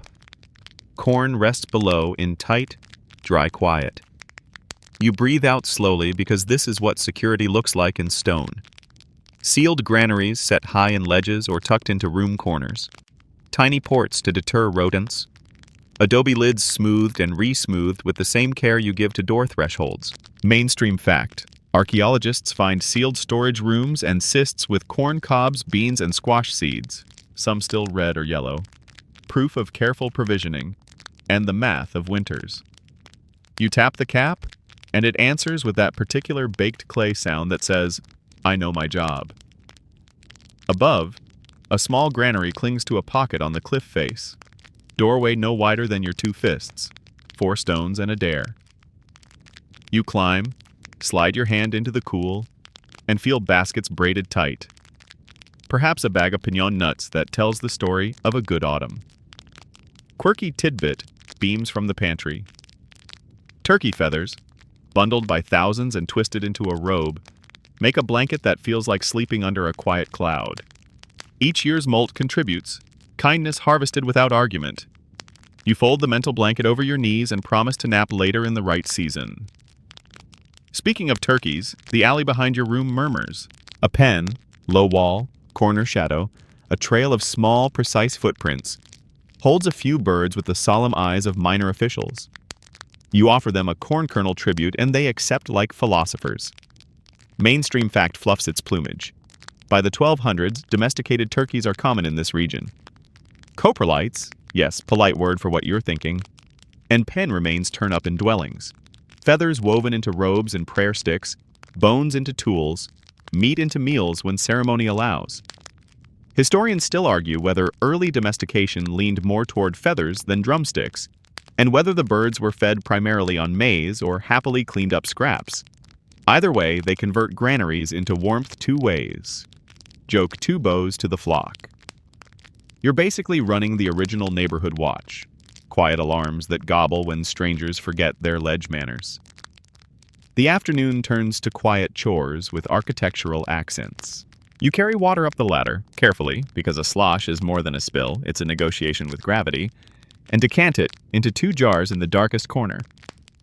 One jar sits half buried, cool to the touch. The other waits near the metates for cooking. You wet the floor's swept surface until it glows like a low tide. A damp floor makes evening air cooler as it trades heat for scent and ease. You line a shelf with gourds, canteens grown on vines, hollowed and rinsed until they ring faintly when you thump them, straps plaited from yucca that will not quit when the day is long. Before the sun slides fully into the canyon's pocket, you walk to the field edge where a row of small stone piles breaks the wind for seedlings. The piles gather heat all day and give it back at night like portable hearths, keeping frost from stealing first leaves in a rude mood. You tuck a corn husk under a rock where a lizard suns. Somebody will call this mulch in 1,000 years and charge extra for it. You check a simple gutter you pecked into bedrock to carry cliff drip into a basin. The channel makes a thin, smug music, the sound of geometry agreeing to be helpful. On your way back, a panel of rock art blinks from blue shadow, spirals, a cornstalk etched with tidy leaves, a ladder icon like an E trying to become a smile. You put a hand near, not on, and let the panel remind your shoulders to relax. Mainstream fact shelters that moment. Murals and petroglyphs in the region show maize sheaves, animals, clan marks, and sometimes water symbols. Paint pigments, hematite red, kaolin white, charcoal black, recur on plaster as household stories layered in thin, careful coats. Historians still argue whether certain panels map water rights, planting calendars, or journeys. The canyon, diplomatic, allows all three to be true at different hours.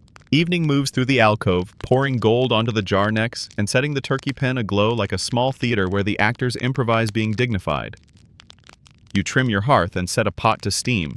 A draft slides under the door slab, kisses the floor, and climbs toward the hatch as if rehearsing for tomorrow's ventilation lecture. The raven signs off from the lintel with a throaty gargle that translates to, "Lock the pantry, friend." Joke 3 salutes the shelves. Your Tupperware is sandstone, your thermostat is the cliff, and your hydration station is older than the word plumbing. Somewhere downslope, a check dam releases one clear drop as the day surrenders its heat.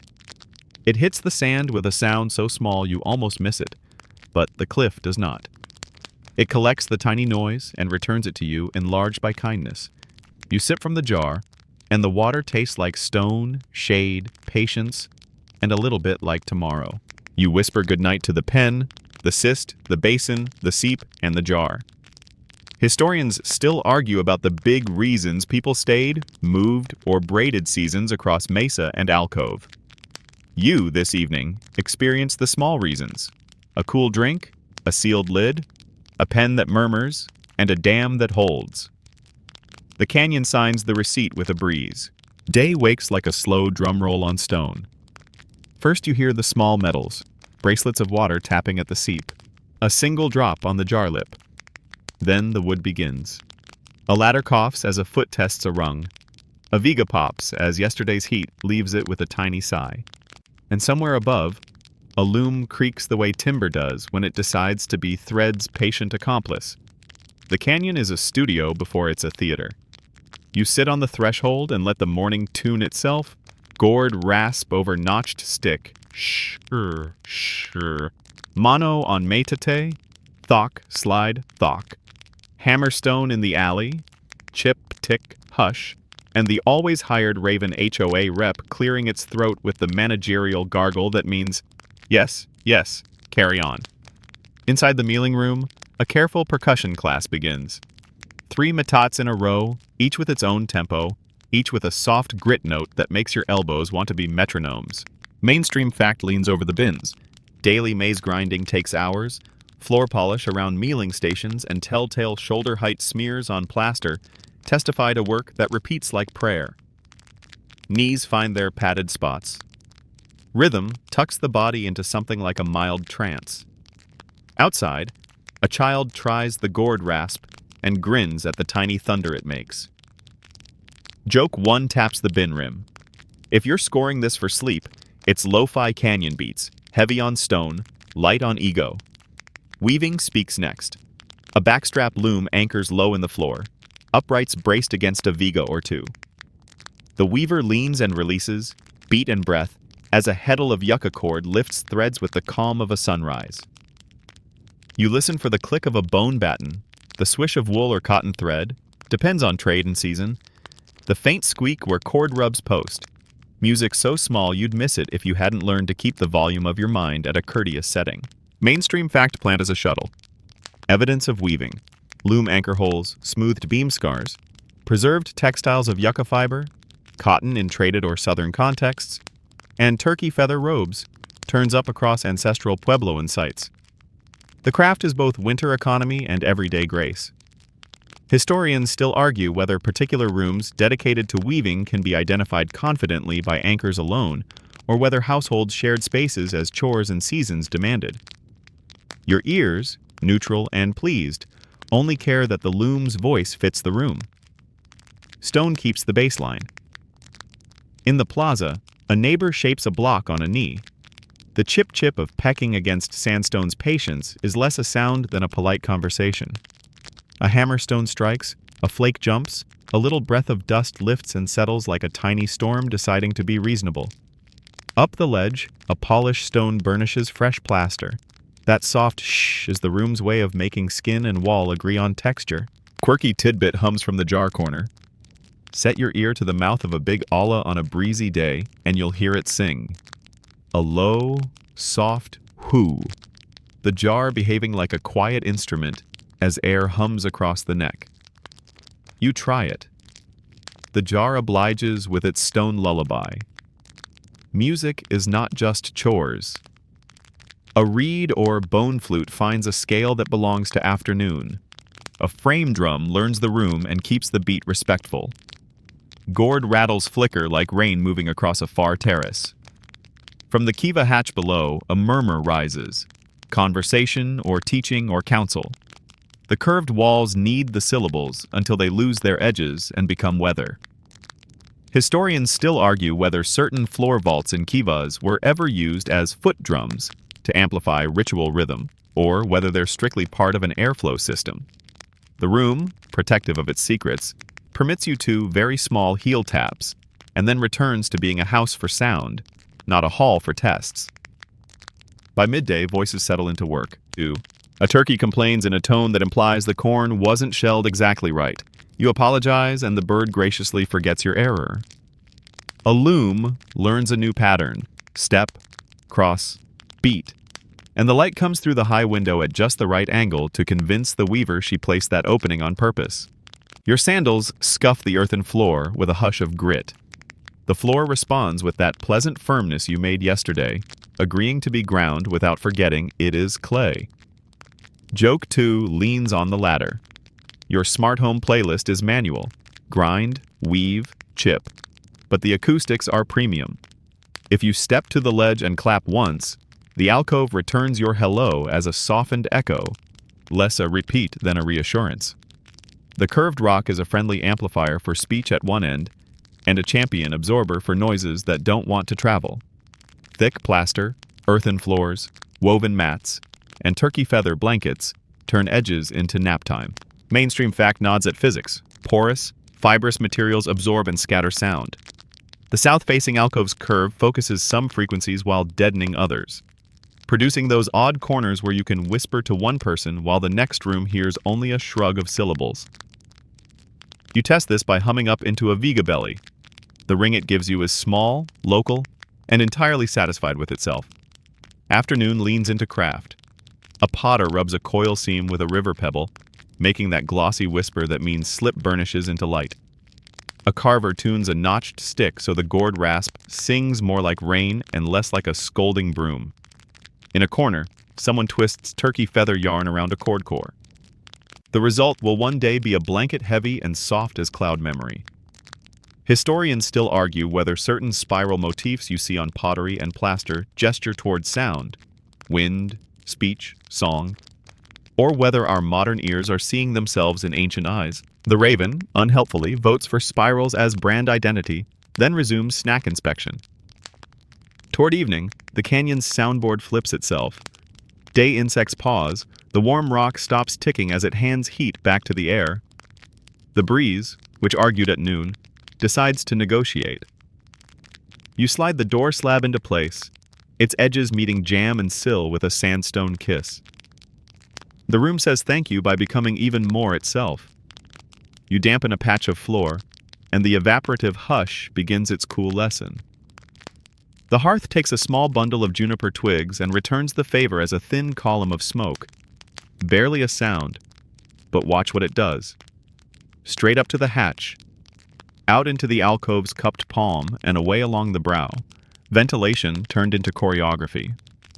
Night in the Cliff Homes is acoustically gentle because night in the canyon is a very good listener. The big noisemakers, sun, insects, evaporating water, give way to the small cast.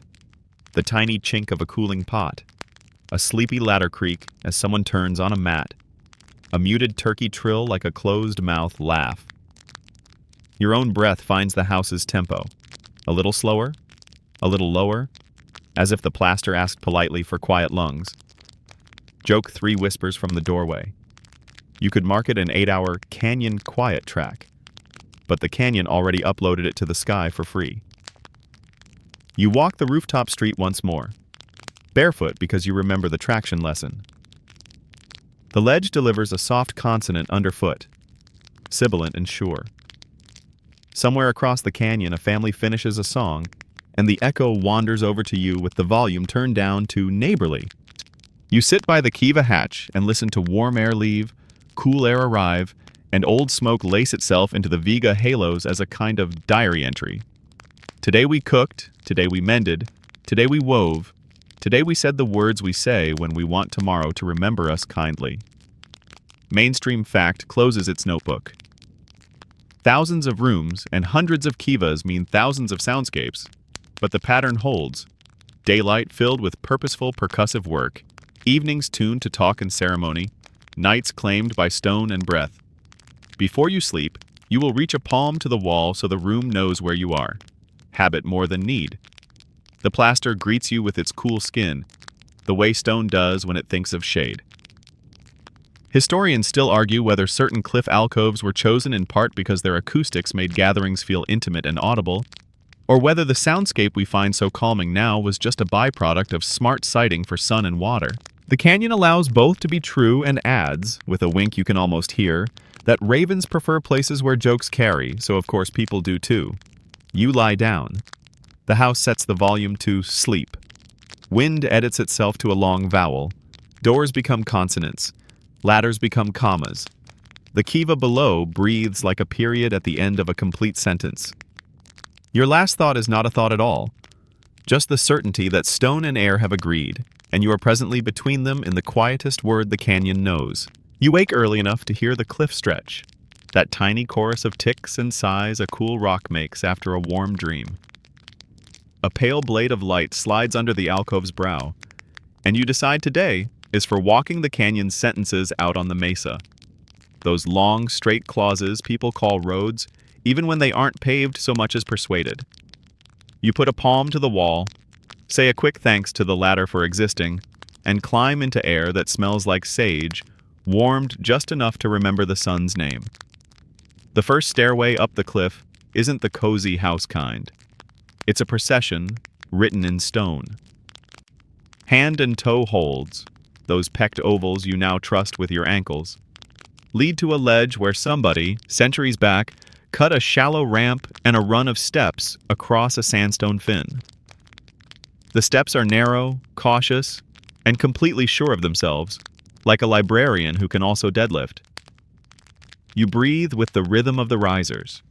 Step, press, pause. Step, press, pause. A raven, your HOA rep, still unpaid, now moonlighting as trail marshal, lands 2 steps above you and issues a helpful croak that translates loosely as knees up, friend. Joke 1 salutes the bird. Nothing like a performance review from a feathered staircase supervisor. Up on the mesa, the straightness appears, and it's a particular kind of straight like intention. A linear swale runs to the horizon, shallow, wide as a small room, flanked in places by low berms that look accidental, until you walk them and realize your feet have become compasses.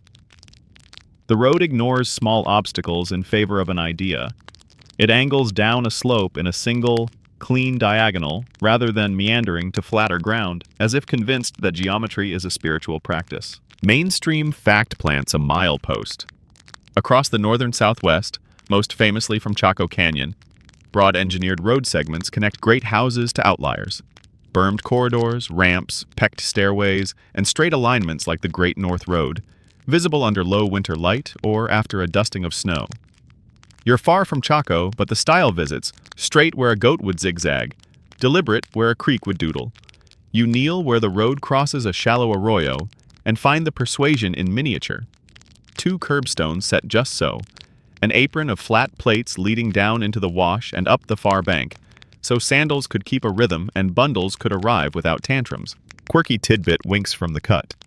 At a few road edges along the region, archaeologists have found small cairns, pecked basins, or shrines, little stone clusters or cuples, like wayfinding punctuation. Whether those held offerings, marked turns, or just pleased tidy minds is up for a very polite debate. You drop a breath into one basin and it keeps it for a second, as if practicing to be a well.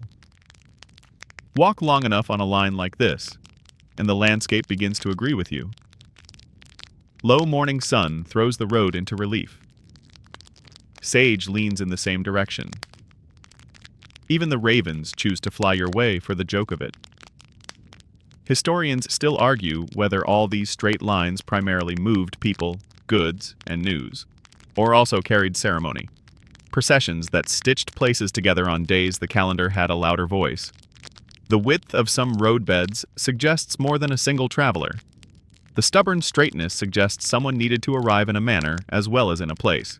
Your breathing, newly ceremonial, votes for both. At a mesa edge, you reach another pecked stair, where the road decides gravity can be negotiated with small, patient bites. The steps drop to a saddle between 2 sandstone knobs. Across the saddle, a low D-shaped ruin with thick outer walls and no obvious soot on what would have been rafters, if they ever existed. You walk the perimeter and feel the geometry settle into your shoes.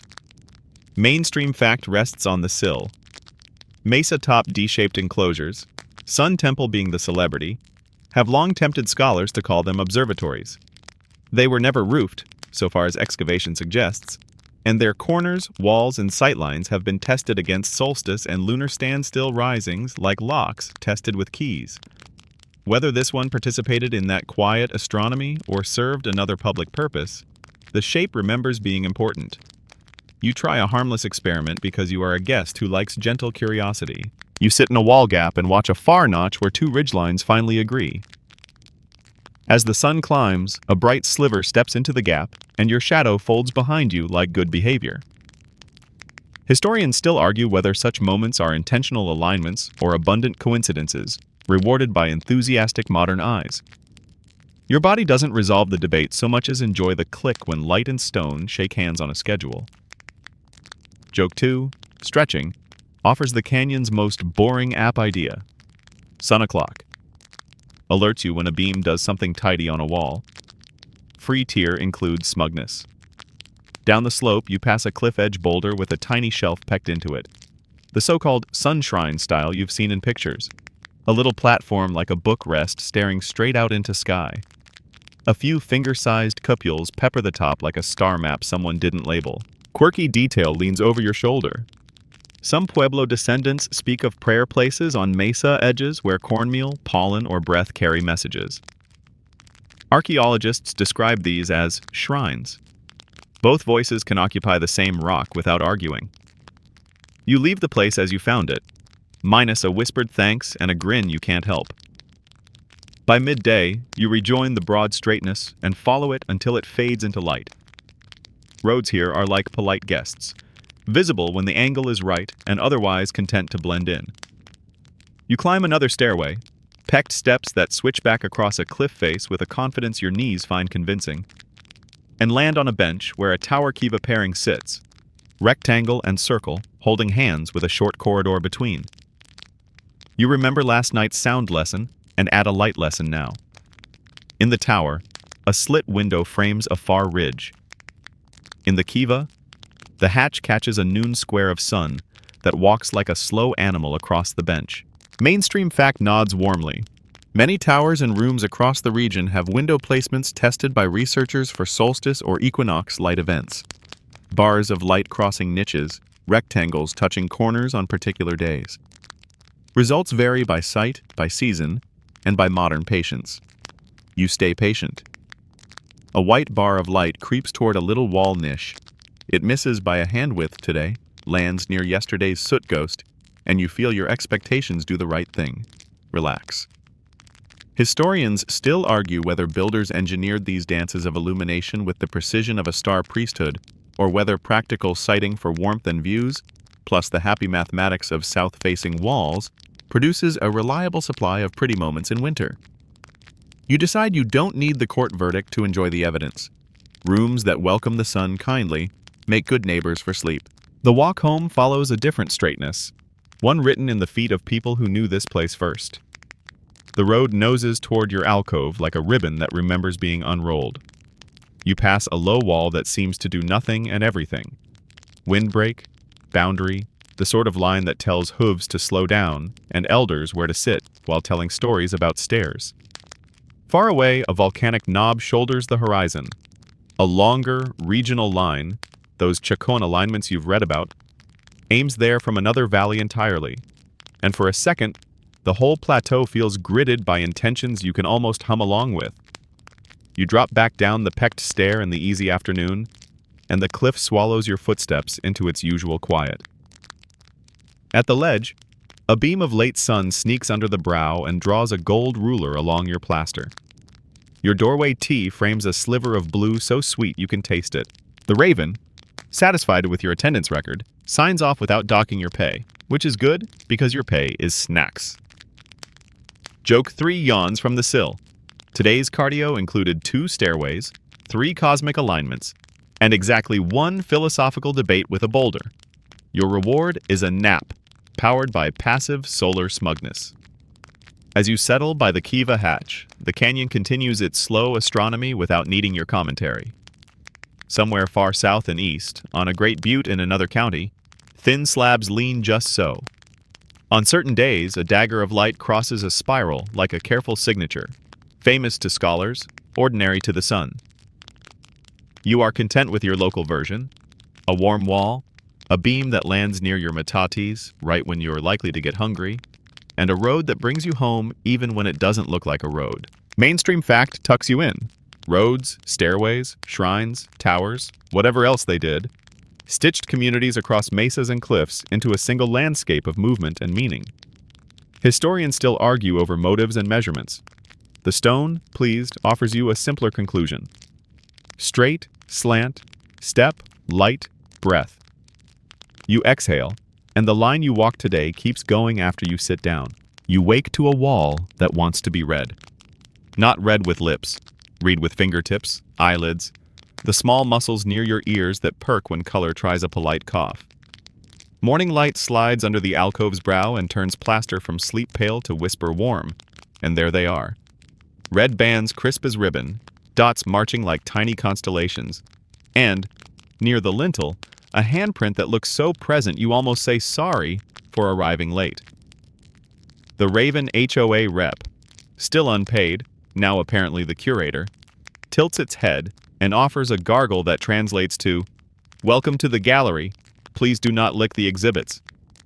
Joke 1 salutes the signage, noted, no licking the wall, even if the red looks like strawberry jam for the eyes.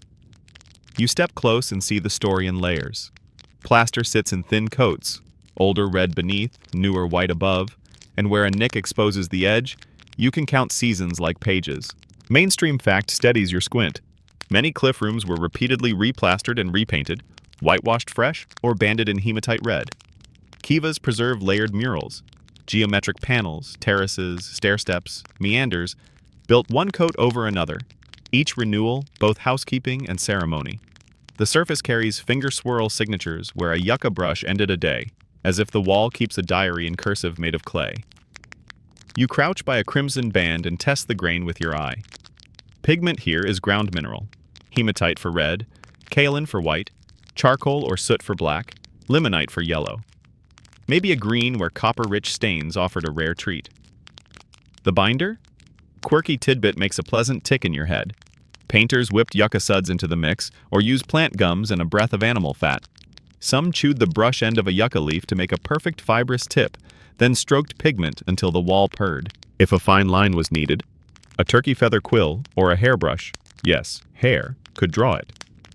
If a fog was wanted, a reed blowpipe or a mouthful of wet color would mist the plaster around a hand to leave a negative stencil that feels like a hello holding its breath. You reach your palm toward a handprint and stop an inch shy, close enough to feel the trick of scale, far enough to keep your manners. Is it smaller than yours? Maybe. Is it a signature, a clan mark, a we were here, a blessing pressed into lime and afternoon? Historians still argue whether handprints mark individuals, lineages, ritual participants, or simply joy. Meanwhile, your own palm warms in the ghost heat the wall pretends to have kept. Above the print, a line of dots steps along the band. At the corner, a stepped fret motif, terraces, clouds, or prayer stairs, turns a right angle into a tiny staircase for light. Below your room, the kiva wall wears a quieter wardrobe, pale panels with red borders, a small niche framed like a painting, and a band at height of sitting where a conversation could rest its eyes. You drop into the hatch and let the circle's plaster bring your shoulders down. The banquette holds rectangles and ladders painted in clean, confident lines, a geometry of terraces and rain paths. Mainstream fact leans on the bench. Kiva murals in the Mesa Verde region commonly include geometric designs, terraced forms, meanders, grids, plus occasional life forms in earlier or other subregions. Paint recipes are mineral, binders plant-based, brushes yucca and feather. Repainting accompanied renewal of space. The soot above puts a soft vignette on everything. The art seems to exhale up toward the hatch. Back on the ledge, you walk toward a darker panel where the canyon keeps its ink. Petroglyphs pecked into desert varnish. That manganese and iron patina the rock wears like a long, slow tan. You lay a hand near, not on, and the panel reads itself to you in little reliefs. Spirals coiled tight and loosely. Bighorns stepping as if they can hear applause. A stick figure with antlers and outstretched arms. And there again, hands. Positive and negative. Some tiny, some like yours, some like ravens if ravens had 5 fingers.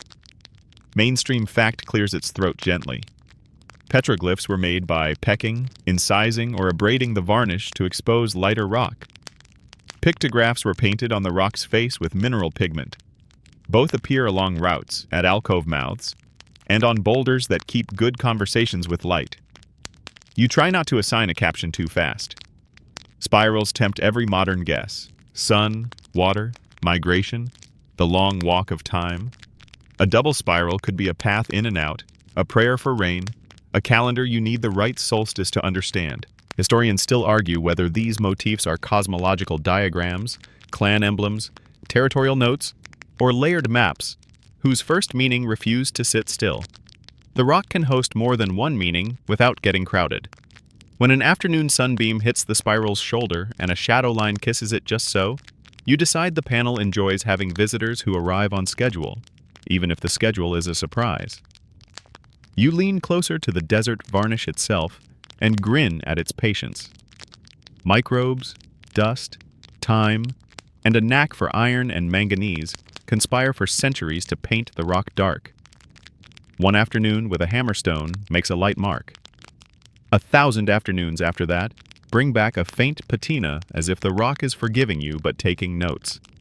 Joke 2 offers the canyon's version of a tech metaphor. Desert varnish is the original screen protector. Please don't scratch it unless your message can endure 600 years of follow-up comments. Back in the room, a high niche hosts a small symbol in red. 2 parallel lines with short crossbars, like a ladder flattened to fit a sentence. Clan mark? Prayer step? A memory of a tower? Your shoulder finds the polished spot below, a bright patch at shoulder height where humans leaned while thinking. And you invent a scene. Someone with plaster dust hands pausing, brush in mouth, eyes half closed, deciding whether the line needs one more dot. quirky detail hums from the corner. Paint pots here aren't pots so much as little palettes. Flat stones with pigment cakes rubbed into shallow cups. A gourd segment makes a perfect bowl. A sherd becomes the artist's favorite saucer, blackened not by fire, but by color. You find the edge of one such saucer in the dust, thumb smooth, and put it back exactly where it was because the museum raven, is watching. The motifs repeat across media and rooms. On black-on-white pottery, you've seen the same meanders and step frets, hatchings that tuck shadow into geometry, and the kind of crisp line that suggests an artist whose hand met its best friend in a yucca brush. On plaster, the designs get larger and slower. On stone, they get stubborn in a way only pecked things can. Historians still argue whether the cross-media echoes are signatures of shared teaching, evidence of traveling specialists, or simply what happens when a landscape, a sky, and a set of prayers lead many hands to the same pleasant shapes. You test the way color organizes air. That red band around the room makes the ceiling feel lower, in a good way, like a shawl pulled down to the ear. A whitewashed wall bounces light toward the mealing bins you loved on day one. A black border around a niche turns it into a mouth that remembers the bowl you set there. And then there are the handprints, which you resist narrating into certainty. You settle for calling them presents. The wall remembers. You answer softly, "I know." Outside again, a petroglyph panel catches later light. A long, wintry shadow slides down a spiral and exits at the lower lip as if the year just climbed out of a pool. Did someone intend this? Historians still argue whether such light performances are deliberate architecture in miniature or plentiful chance. Spirals are generous and shadows are everywhere. You shrug with gratitude and let the canyon have its magic whether or not it meant to. Joke 3 nudges your elbow. You could pitch an app that sends you notifications.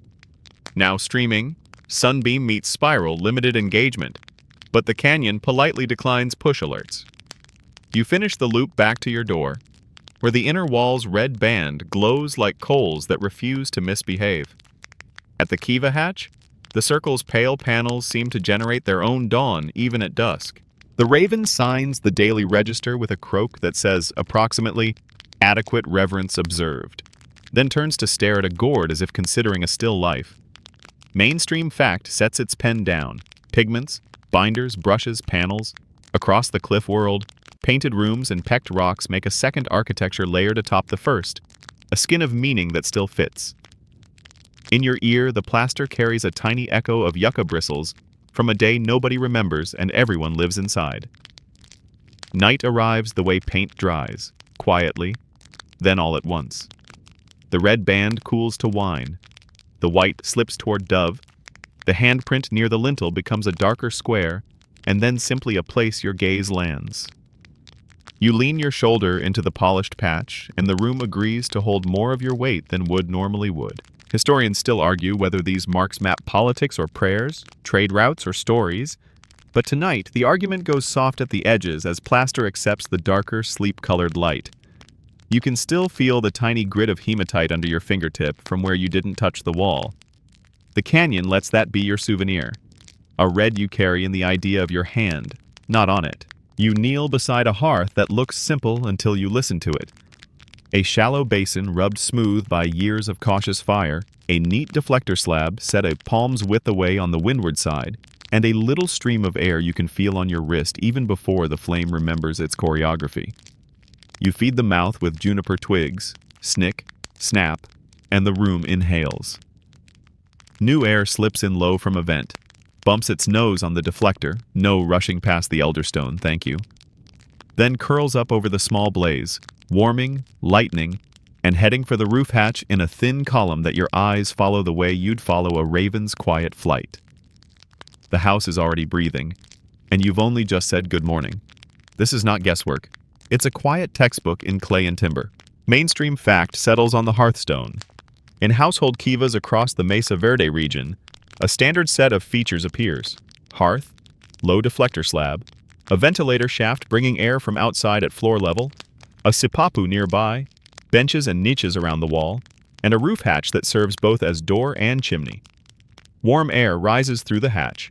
New air slips in through the vent. The deflector prevents the draft from bullying the fire. You can map the airflow with a damp feather and a little patience, which is essentially the canyon's idea of peer review. Upstairs in the rectangular rooms, the gear is humbler, but the physics is the same. Most cooking happens on floor hearths or in courtyards when the weather feels sociable. In winter, the kitchen tucks indoors. You build a small fire in a ring of stones, set 3 sherds or pebbles as pot rests, and let a blackened olla nestle just above the coals so stew simmers, rather than makes fast and foolish decisions. Quirky tidbit rattles. Literally, old pot sherds make excellent trivets, and you can tell a beloved cooking spot by the reddish halo burned into the floor plaster, a permanent recipe card in clay. Smoke teaches you manners if you forget yours. Keep the door slab cracked a finger, tilt the window stick to invite a quiet cross breeze, and don't heap green fuel unless you enjoy dramatic commentary. Juniper and pinon burn with a resin sweetness, and you understand why certain rooms smell like clean kitchens even in the off-season.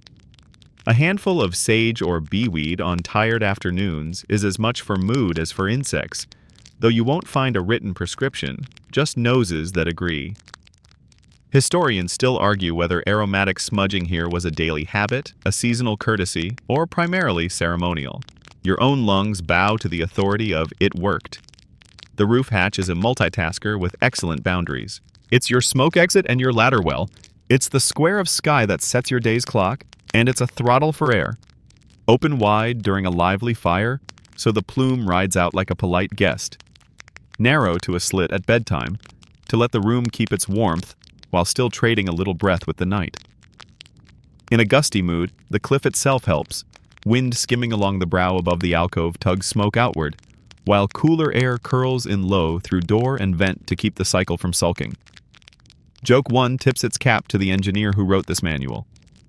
Congrats! You've installed Stack Effect 1.0 with 0 monthly fees and very respectable customer satisfaction. You peek into a neighboring kiva to admire variations on the theme. The ventilator shaft here opens to the outside at ledge level. In another, it slants down diagonally, as if preferring an elegant entrance. Some deflectors are single slabs, others are stacked stones that look like a small altar until you notice the scorched shadow on the hearth side. Historians still argue whether a few unusual slabs served symbolic roles in addition to their draft-taming job. The wise answer is probably both, depending on the day. Architecture here is comfortable wearing 2 hats if one keeps smoke out of eyes. Soot is the house's archivist. Look up, and the Vega bellies wear halos. Smoke rings written through winters. Walls remember where the door slab stopped each evening. A soot line fading to clean plaster below like a horizon you can dust. Above a favorite storage niche, the wall is lighter. Smoke ran past, but the little shelf made an eddy that spared the plaster. In narrow rooms, blacking is heavier along the long axis, as if the fire liked to brag when the wind behaved. Quirky tidbit peers from a beam end. Sometimes you'll see palm smears in soot where someone braced a hand to duck the hatch. Those prints can outlast kings and committees, which is a delicious property of carbon and care. Down in the kiva, you test the system with a what if. What if you block the ventilator with a slab? The flame begins to sulk. The smoke gets thick. The room complains in the throat. Remove the slab and the draft resumes with a grateful sound you can almost hear. Ah, like a jar singing when wind finds its lip. Mainstream fact stays calm. The combination of a low vent, deflector, and central hatch is a widespread, literate solution in this region's kivas.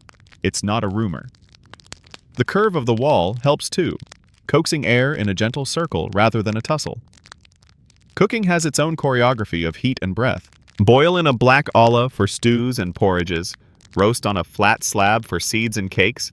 Parching pans get a scatter of heated stones if you're feeling nostalgic for an older trick. In summer, sensible people move much of this outdoors to the plaza, where breezes do their unpaid job and pots don't nag the room. You notice that a few house corners show almost no soot at all, likely storage or sleeping rooms. Other corners wear their black proudly. Hey, we fed people here. Historians still argue whether the cliff communities kept beehive ovens like later Pueblo hornos. Most evidence up here leans toward hearths and roasting pits rather than freestanding domes. Your nose votes with the floors. Ventilation is also about comfort when fires nap. You splash a thin sheen of water across the earthen floor in late afternoon, and evaporation steals a little heat from the air as it dries. Old school swamp cooler, canyon edition. The high slot window opens its eye as the cliff's shadow lengthens, and a polite draft begins to prowl along the base of the wall. If dust tries to attend the party, a woven mat at the threshold edits its enthusiasm. Joke 2 leans in with a whisper. You've basically built a smart venting system whose only firmware update is open the door a smidge. Small theatrics help you read the air. Hold a feather, lay a twisting thread on a hair, watch which way it leans. Sprinkle a pinch of ash and see where it races. The house is generous with feedback if you ask nicely. Sometimes the cliff throws a curve. Storm winds reverse the draft and puff a little smoke back through the hatch. You answer by lifting the door slab or cracking the window more, and the room forgives you immediately. On mean nights, you pull the ladder in and lay a thin cover over the hatch. Hide mat aboard, leaving a gap at the leeward edge just big enough to keep the plume honest. The raven, of course, sits on the lintel like a smoke detector that prefers gossip to batteries. Evidence of all this grace stacks in the dirt to delight future nosy people. Ash lenses in floor stratigraphy gleam gray like pages between seasons. Charcoal flecks keep tiny calendars, some old enough to handle radiocarbon well. Fire-reddened patches show the favored spot for the pot tripods. Somewhere a conservator will tamp a sample, grin at the micaceous sparkle in the plaster, and whisper, they knew their mix. Historians still argue whether heavier suiting in certain rooms means winter habitation or specialized working spaces like mealing rooms. A sensible answer is again, depends. And your throat, clear and comfortable, declines to take sides. Evening gives you the perfect demo. You coax a small fire for supper, then sit back and watch the plume write a polite line through the hatch. In the kiva below, a second, subtler thread rises. Two chimneys in duet. You set your hand near the floor and feel the cool lick of incoming air, immaculately behaved thanks to the deflector. Joke 3 pats the slab appreciatively, give it a tiny name tag. Hello, I'm the breeze butler, and continue trusting it with your eyebrows. Night folds the system into softness. Hatches breathe low. Door slabs rest on sill lips that know their weight. The soot halos keep their quiet ring around sleep. Mainstream fact sets down the tools. This architecture solves fire and air with forms so consistent that even when stone forgets the roof, the pattern remains in the floor. Hearth, deflector, vent, sipapu, an instruction manual written in earth. Historians still argue about symbolic readings layered atop the physics, how breath, smoke, and the skyhole knit cosmology to comfort. The cliff, kind as ever, allows both to be true. The air engineers your evening, and the meaning makes the air sweeter. You bank the coals, lean your palm against the cool plaster, and listen to your house exhale like a friend. You wake to a calendar you can feel with your skin. Cool air that tastes faintly of juniper means late spring. Warm stone that holds your heel a little longer means full summer. The cliff's shadow arriving early on your plaster means autumn rehearing its lines. You step into the doorway T and let the season choose your first verb. Today it's check. You check the terrace wall for slumps after last night's polite rain, the check dam for new silt, the jar necks for a respectable coolness, and the Raven HOA rep, still unpaid, for any seasonal policy updates. It offers a gargle that translates to, the sun has filed its usual itinerary. Joke 1 salutes the sky. Excellent. The big lantern has a predictable schedule. The rest of us will try to keep up without inventing a committee. Spring work begins earlier than your yawning body pretends to like. You walk the mesa with a digging stick, testing moisture where snow melted into crumbs. The first corn hills are small promises, 2 fingers deep, a pot shard mulch shining like sensible jewelry around each sprout. Beans will come later to climb the corn's green ladder. Squash will spread its shade like a polite cloud to keep soil from panicking at noon. Mainstream fact lays out the year's bones. In the northern southwest, fields follow a dryland pattern, planting with late spring moisture, then banking on the summer monsoon to fatten beans and corn, harvesting into early autumn, weaving and seed prep in winter. Tasks braid with gathering pinyon and amaranth, hunting small game, and carrying water when the seep's patience thins. Your shoulders memorize the months more accurately than any carved mark. By early summer, you measure clouds the way accountants measure coin. From the ledge, you watch anvils blooming over the horizon. You can tell which storms will cross the canyon and which will brag from far away and then cancel. Historians still argue whether farmers here relied more on dispersed field plots to spread risk or tightly managed terraces and check dams to focus the monsoon's gifts. The pottery sherds in your pocket vote for both because redundancy is a form of prayer. You nudge stones around seedling bases, then stand back and let rain write its small cursive on the dirt, guided by your low walls that translate gush into drink. Summer is also thread season. The loom leans in the breeziest corner you engineered with that high slot window. Your hands follow a pattern learned in winter when fires braided warmth through the room. Turkey feather yarn creeps across a warp with a softness that makes naps inevitable. Yucca fiber wears its patience on every line. Quirky tidbit flutters out from under a shelf. Pack rats, those expert curators, stash twigs and plant bits in midden piles shellacked with crystallized urine, making time capsule libraries that later scientists will read like newspapers to learn which plants stood where and when. The desert counts years in surprising places. Even the rodents keep archives. Autumn sharpens sounds. The mono's rhythm in the mealing room, the lo-fi canyon beat you've come to depend on, gets busier. Corn laughs a dry paper laugh when you twist ears from stalks. Beans clack in pods that you shell with the satisfaction of a ledger turning black. You seal storage cysts with fresh adobe lips and smooth them until they look like sleeping turtles. The raven inspects the lids and pretends to check your signatures. Joke 2 stamps the paperwork. Approved. Terms net 90 moons. Payable in pinyon. Winter returns like a teacher you respect. Strict, fair, fond of repetition. Roof smoke braids into Vega halos, the soot rings adding a thin line to the diary you started with the first fire. Indoors becomes a geography of warmth. Hearth corners, mealing stations glowing with afternoon sun, kiva benches where talk and ceremony share a breath. You dab the floor with water and the room obliges with its evaporative trick, the breeze butler deflector keeping drafts in their lane. The latter gains weight in your hands as you pull it in at dark. The house becomes a basket with a lid, and sleep arrives like plaster that knows exactly how to set. Then there are the other winters. The ones the tree rings will remember better than stories told at bedtime. Mainstream fact writes itself clearly into wood. Dendrochronology across the region marks a prolonged drought in the late 1200s, the so-called Great Drought, beginning in 1276 and lasting into the 1290s, nested among other lean decades. By around 1300, many cliff alcoves fall quiet, and communities shift toward places along the Rio Grande, the Zuni lands, and the Hopi Mesas. You feel the version of that story that isn't numbers. Jars that take longer to fill. Cornhills that sulk if the monsoon comes late. Wind sounding drier in the kiva hatch at noon.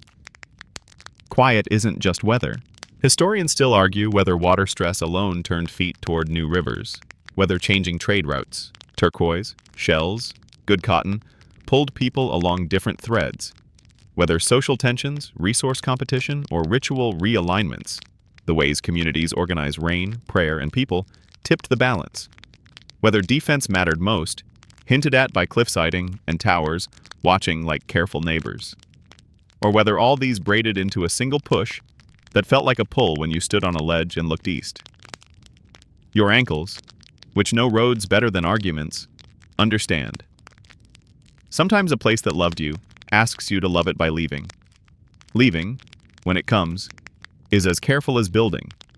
Rooms are cleaned, useful things carried, sentimental things offered back to niches or sealed under a fresh skin of plaster. A kiva's roof, tired, is allowed to rest. Sometimes a sipapu gets a last sweep so dust won't feel lonely. Pots too heavy or cracked beyond optimism become sherds you stack in a little cairn by the door, like commas. The sentence will continue elsewhere. You close a slab door and it sounds less like goodbye than like a stone remembering how to be cliff again. The Raven HOA rep watches from the lintel with an expression you decide, because you need to, means safe travels. The turkey pen goes quiet, feathers lifted and retied into warmth to be carried in the crooks of elbows. You rehearse the route in your head, the stairways your toes learned, the road that cuts diagonally across sense because intention likes straight lines, the creek crossings you dressed with flat stones and hope. On the mesa, you visit the reservoir dish and think about winters when ice wore thin, and later springs when tadpoles threw cheerful parties anyway. You scatter a pinch of cornmeal where a petroglyph spiral keeps its confounding silence. You don't ask it for a map. You thank it for keeping a compass. Tamteki. Along the way, your body carries the architecture as muscle memory. In a new plaza, you stand where a high slot will someday breathe evening onto a loom. In a new room, you place a hearth, then a deflector, then a hatch by instinct. In a new kiva, your hand finds the height where a bench should lean a shoulder. Houses travel in hands. The first wall you raise elsewhere will still receive the same polite plaster palm, and somewhere a new raven will accept the open position of neighborhood auditor, benefits payable in shiny things. Some stories imagine the last night here as catastrophic, but the wall prefers a softer version. Days folding into seasons, seasons folding into choices, choices folding into journeys timed between storms. There is evidence for hard moments, burned rooms, hurried seals, but there is also evidence for careful closures, for ladders laid down deliberately, for door slabs set gently against sills. Historians still argue whether a single cause or a chorus wrote the ending in these alcoves. The soot halos above you, the check dams below, the road on the mesa, and the handprint near the lintel all suggest a chorus. The canyon hums the harmony while you pack. Quirky tidbit bumps your ankle as you sort what to carry. A pair of yucca sandals, herringbone braided, soles patched neatly with rawhide stitches that leave clever zigzag prints in the dust. Tracks like these appear in soft corridor floors now and then, moments when shoes signed attendance. You run a finger along the tie where a knot learned to behave, and imagine the print this sandal will make in a new plaza farther east. The architecture of feet is as legible as stone. Before you step off the ledge for the last time, for now, you tell yourself, you give the house the courtesy you learned the day you chose this alcove. You touch the wall and find the polished spot at shoulder height. You whisper the names of chores like a blessing: grind, weave, plant, carry, seal, sweep, breathe. The house answers by being exactly itself. Cool plaster, soot halo, T-door quietly framing sky, breeze butler deflector standing at attention, passive solar smugness earned once more by the way late light lands on the mealing bins. Joke 3 keeps the tone right. See you later fits a cliff house better than goodbye, because Stone has the long view and would prefer a future tense friendship. Mainstream fact taps the last post.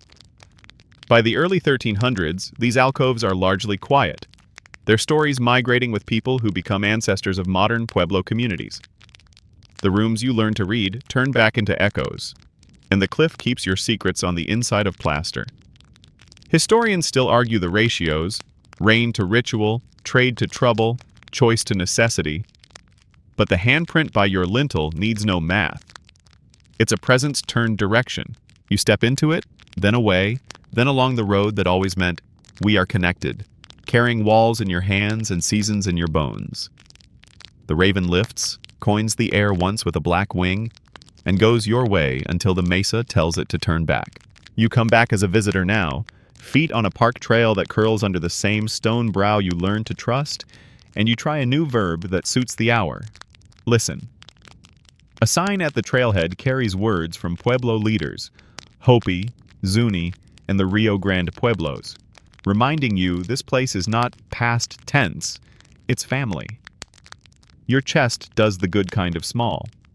The breeze smells of sage and dust the way you remember, but the sentence you hear in it is different. Tread soft, look long, leave everything. The Raven HOA rep, freshly promoted to volunteer docent, still unpaid, lands on the rail and croaks as if to add, "And no snacks for interpreters." Joke 1 salutes the badge. "Yes, Ranger Raven, we see your authority and your glossy uniform." A ranger walks you to the alcove with the unshowy confidence of someone who has memorized every Vega scar. Their spiel is part geology lullaby, part etiquette. Touch with eyes, not with hands. The mortar is alive. The plaster still breathes. Oils from curious fingers make time move too fast. Mainstream fact stands politely in boots. Mesa Verde became a national park in 1906, the same year the Antiquities Act gave presidents the power to protect such places, after decades when collectors and curiosity outpaced care.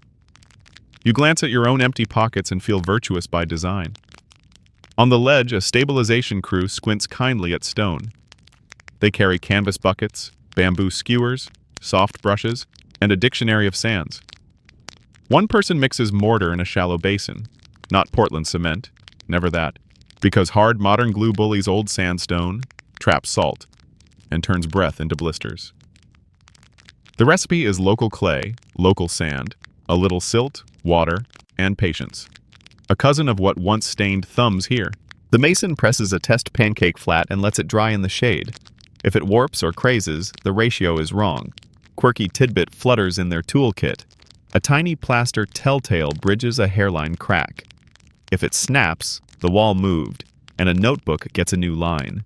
You imagine the wall raising a polite hand and saying, "Excuse me, I'm thinking about settling."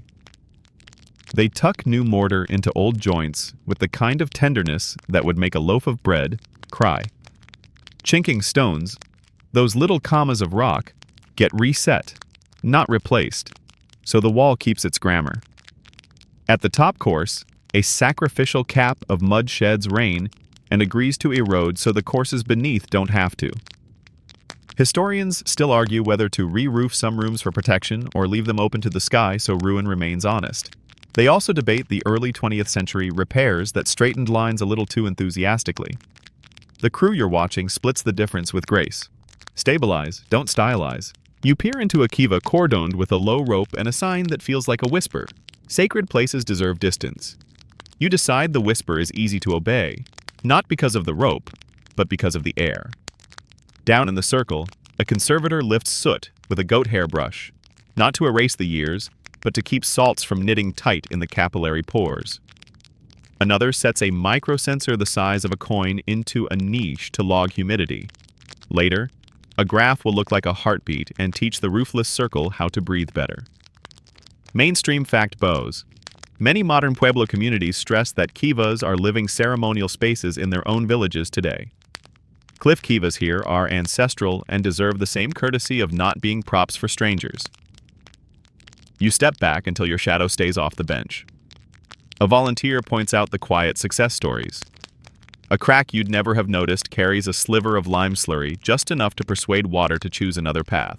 The drip line along the alcove brow gets a discreet gutter of clay. Nothing flashy, just a nudge so storms don't audition for demolition. At the trail edge, a brushed strip keeps microcrusts, the desert's living skin, safe from casual feet. Quirky tidbit hides under a boulder. Archaeologists sometimes read pack rat middens, those stick and treasure heaps lacquered by rodent chemistry, to learn what plants grew here in centuries of normal and lean. In the lab, a midden is a gossip columnist with an excellent memory. You pass a place where the trail squeezes and the ranger's voice softens. They tell the story without drama. In the 1890s and early 1900s, digging meant taking. Rooms were emptied of pots and stories both. Later, civilian Conservation Corps crews in the 1930s stabilized thousands of stones and, yes, sometimes tidied what should have been left messy. Historians still argue whether early display kivas, re-roofed for shade, taught visitors or misled them. Whether the first interpretive signs, heavy with certainty, helped people fall in love, or taught them to mistake a single voice for a chorus. Today's signs sound different. You can hear more authors in the cadence. A Pueblo educator meets you under a soot-ringed viga and adjusts the volume of the place with a glance. They do not unroll a myth wholesale for strangers. Instead, they teach a grammar. Respect, relationality, corn as a relative, water as the oldest elder, ladders as verbs that move bodies and prayers. They say, "we," and the room agrees. The raven leans forward, uncharacteristically quiet. Joke, too, leaves its hat on. Sometimes the right punchline is no joke at all. Just a nod that means, "We're grateful you're speaking." On the next switchback, you stop at a petroglyph panel you studied in late light 2 nights ago. The varnish glows like dark tea. The spiral minds its own business. A newer sign asks the better question, not "what does it mean?" but "what meanings does it hold for those to whom it belongs?" and lets Pueblo voices offer a set of possibilities. Water, migration, ceremony, teaching. A child on the trail tries a spiral in the dust and a parent gently erases it. The panel doesn't need copies. It needs breath and shade. Mainstream fact nods in the background. Many descendant communities request that visitors not make rock art or leave offerings that attract animals and mold. The canyon likes its altar invisible. At a viewpoint, the scale hits you again. Hundreds of rooms beaded along alcoves you can't quite fit into your head. Stairways that only knees know how to map. Trails that turn corners with the confidence of memory. A drone-free quiet, thank you sign, lets swifts scribble the air. A ranger points to a hairline notch where the winter solstice beam might land on a wall somewhere you can't see, and then shrugs in a way that keeps wonder honest. Historians still argue whether your favorite alignment down canyon is the result of a star priest's notebook or the generous mathematics of south walls and low sun. You breathe like someone who understands that not all debates are improved by conclusions. Back near the trailhead, a small lab window lets you peek at another kind of quiet heroics. Bagged soil samples, labeled beam ends, pottery sherds on foam cradles wearing little accession tags. Dendrochronology lines wrinkle forward on a screen. Fat rings, thin rings, the pulse of the 1200s drought you carried in your back just yesterday. A tech with bamboo tweezers coaxes a fragile corncob into a padded tray. They look up with the expression of a person who likes when guests admit the word fragile aloud. You do twice, and the room forgives you for being from the century of hurry. The gift shop sells no souvenirs of time, no pots, no flakes, no bits of wall. But it does sell a small booklet co-authored with Pueblo writers and a junior ranger badge that looks excellent on ravens. The candle you lift to your nose smells like juniper morning, which is your living room now anyway. Joke 3 tips the jar. If they make passive solar smugness in travel size, you'll buy 2 for friends. Until then, you'll regale them with free airflow advice and a lecture on the Breeze Butler deflector. On your last walk of the day, you stop at a room where a stabilizer's fresh mud, still the color of tea with milk, meets the old wall's darker, soot-kissed skin. The seam is obvious for a season on purpose. Later, wind and time will blend them. You picture in a different corridor the white ghost of a finger swirl you almost touched, and you realize the crew here is practicing a craft of restraint. Make failure slow. Keep water busy elsewhere. Let stone exhale. Leave space for voices. Mainstream fact sets down the trowel. Co-management and consultation with tribes is now policy, not courtesy. Preservation plans ask tribal councils first, and interpretations rewrite themselves when elders suggest a better verb. At the parking lot, the light goes pink enough to embarrass any camera. You take nothing but grit in your cuffs and a pocket full of better questions. Historians still argue whether the best future for these rooms is to invite more feet with finer paths or fewer feet with deeper listening. Whether virtual visits protect plaster better than quiet boots, whether telling less can sometimes teach more. You decide your answer is to take your ladder lessons home. Air that moves with kindness, thresholds that mean something. Walls that wear fingerprints instead of fingerprints wearing them.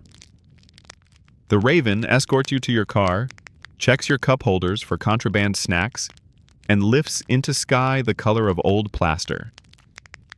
Somewhere behind you, a crew trowels a last smooth pass, and the alcove sighs, not with relief at being looked at, but with the pleasure of still working as a house that happens to be made of time. You settle beside this Hiva hatch like a cat choosing the warmest square of floor, knees tucked, back to the soot-soft curve where the Viga shadows step down the wall like a sleepy staircase. Above you, the sky drops its deeper cloth, indigo turning to velvet, and the cliff begins its night lesson in slow pronunciation. Wind comes first, teaching the vowels, long, round sounds that move along the alcove's brow, then slip through the door slab's polite gap to cool your ankles. You answer with your own long vowels, breaths that lengthen until they match the rooms, the way two people unconsciously match steps when the path is right. You've learned the day's grammar: grind, weave, carry, seal. Tonight you learn the punctuation. The Kiva's hatch is a comma. Your doorway is a colon promising something gentle will follow. The ladder is a tilde, curved and kind, connecting circle below to rectangle above. You rest your palm on the Breeze Butler deflector down in the Kiva, just a light tap in thanks, and then you lie on your back so the roof hatch frames a coin of stars. Mainstream fact hangs in that coin like a soft lantern. Down canyon at Cliff Palace, the biggest of the cliff dwellings, archaeologists count around 150 rooms and about 23 kivas, a many-voiced household of circles and squares. Tonight you occupy one sentence in a book that large. A moth flirts with the hatch rim and leaves a tiny chalk of wing on the sill. The night insects tune themselves down to a burr so low it feels like your own blood has joined the choir. Out on the ledge, the Raven HOA rep does one last union lap. Clack, gargle, stretch, and then folds itself into a black parenthesis in the darker black. Joke 1 raises a finger. The Raven insists on a bedtime story. You assure it that Once Upon a Draft has a very uplifting plot. Inside, your eyes adjust to the room's night architecture. The red band on the wall dissolves to wine. The white plaster becomes dove. The T-door becomes a darker letter pressed into a dark page. A cool seam of air fingers the floor, finds the hearth, and climbs the ladder's rungs like a careful child. You can taste the faint mineral of plaster, the sweet ghost of juniper, the hush of ground that was tamped with care. You remember the mealing room rhythm, thock, slide, thock, and your elbows relax because they've been dismissed for the day with honors. You think about sleeping places and the choreography of bodies after the fire is banked. In winter, mats pool in corners where smoke learned not to linger. In summer, there's a temptation to climb onto the rooftop street with a turkey feather robe and let the Milky Way fall on your face like a spilled bowl of ground stars. Historians still argue whether rooftop sleeping was standard in these cliff alcoves or an inference we borrow from later Pueblo villages. Soot halos, burn patterns, and floor polish testify to winter in-rooms, while clean roof crusts and ladder habits suggest at least some warm season nights belonged to the open air. Your knees vote for the roof when it's honest about being summer. Far down the canyon, one more soft fact arrives and asks for a place on your pillow. Blue corn mush can turn the color of twilight when culinary ash makes the pot alkaline. Among Pueblo cooks, a practical chemistry that unlocks nutrition and paints dinner with evening's palate. Quirky tidbit, yes, but also a comfort. Ash and grain agreeing to be both food and hue. You imagine a bowl cupped to the mouth of a child who will grow up to sand a beam, paint a spiral, or just enjoy the smugness of a south wall catching December sun. You roll an extra mat to wedge the door slab, so a thin, orderly draft carries the room's breath to the hatch.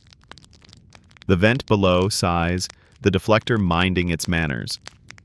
The Kiva's sipapu near your feet feels like an ellipsis, the promise of beginnings that prefer not to shout. You listen for any trouble. Stone makes a very small tick when stressed, and you've tuned to it. But the wall tonight reports only contentment. Joke 2 yawns into your shoulder. Congratulations, you have unlocked Canyon Night Mode. 0 notifications, infinite stars, batteries not required. The rooftop street is too tempting. You climb, barefoot for the usual traction and because night ladders are friends with bare feet. Up here, the alcove becomes a theater with a billion prop lights. The canyon air cools your wrists first, then your forehead, then the center of your chest. You lie where the roof's earth has released all heat, but the kind your spine appreciates. The Milky Way stands like a white river you could almost step into.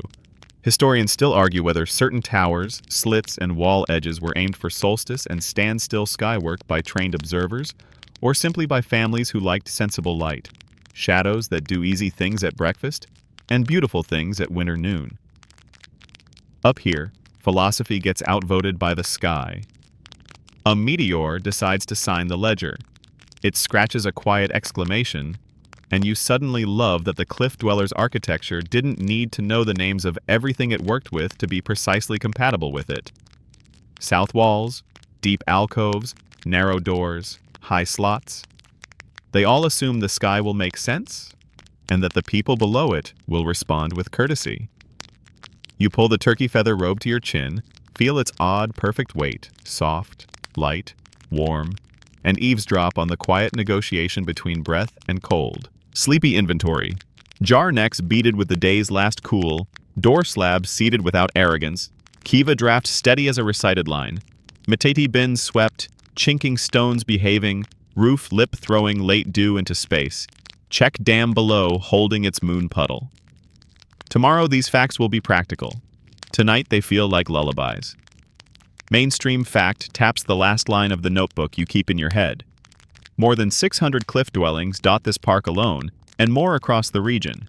Each solves the same equations with local accents: stone, beam, plaster, light, air. Somewhere in your hearing, a late conversation in a neighboring kiva runs out of nouns and settles into hums. The alcove's acoustics carry you only what you can use, which is the rhythm of people not in trouble. The raven, illegally adorable, snores once. A coyote writes ellipses on the far rim and then edits them away again. Joke 3 rests its case. 5 stars, would sleep here again. Mattress, earth, white noise, planetary. You turn your face toward the wall and discover the exact height of the polished shoulder spot. Your head fits under it the way a thought fits under a hand.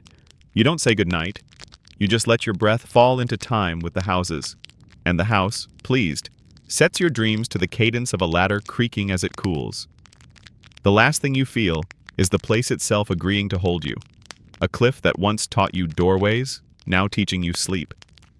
Let the room get softer until lines turn to gentle edges, until the doorway's dark becomes a quiet frame around a piece of sky you don't need to name. Above you, the cliff keeps its steady hand on the air, and the ladder remembers the day but insists on silence now. The kiva below breathes evenly, a small tide moving in and out as smoke turns to memory, and the last ember smooths into dark. You are tucked into a city made of roofs, floors, and patient stone, and every surface knows when to hold warmth and when to let it go. Slow everything you do by one measure. Inhale as if filling a cool jar set in shade. Exhale as if tipping that jar very carefully into the evening. Imagine fingers smoothing plaster in long, unhurried circles. Imagine the feather weight of a robe settling over you, each filament a soft hush. The night obliges with the simplest comforts: a draft that chooses a courteous path, a floor that offers just enough give, a wall that finds your shoulder and decides to keep it. There are no decisions left. The check dam took care of its work. The door slab chose its precise thud. The soot halos have logged today faithfully and no longer require witnesses. If thoughts arrive, let them be small and round, like chinking stones, placed without fuss to fill the tiny spaces.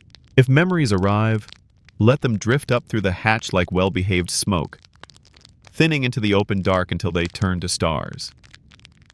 Feel weight settle into good ground. Calves, hips, shoulders, each one supported by a house that is, itself, supported by the cliff, which is supported by the night. The raven files the last report and closes its eyes. Somewhere a bead of water leaves a seep and finds the jar. A sound so quiet it registers as approval. You are in the safest architecture. Air that knows where to go, light that knows when to leave. Stone that remembers how to be kind. Rest there. Let your breath choose the softest length, and let the canyon finish your sentences without using any words at all.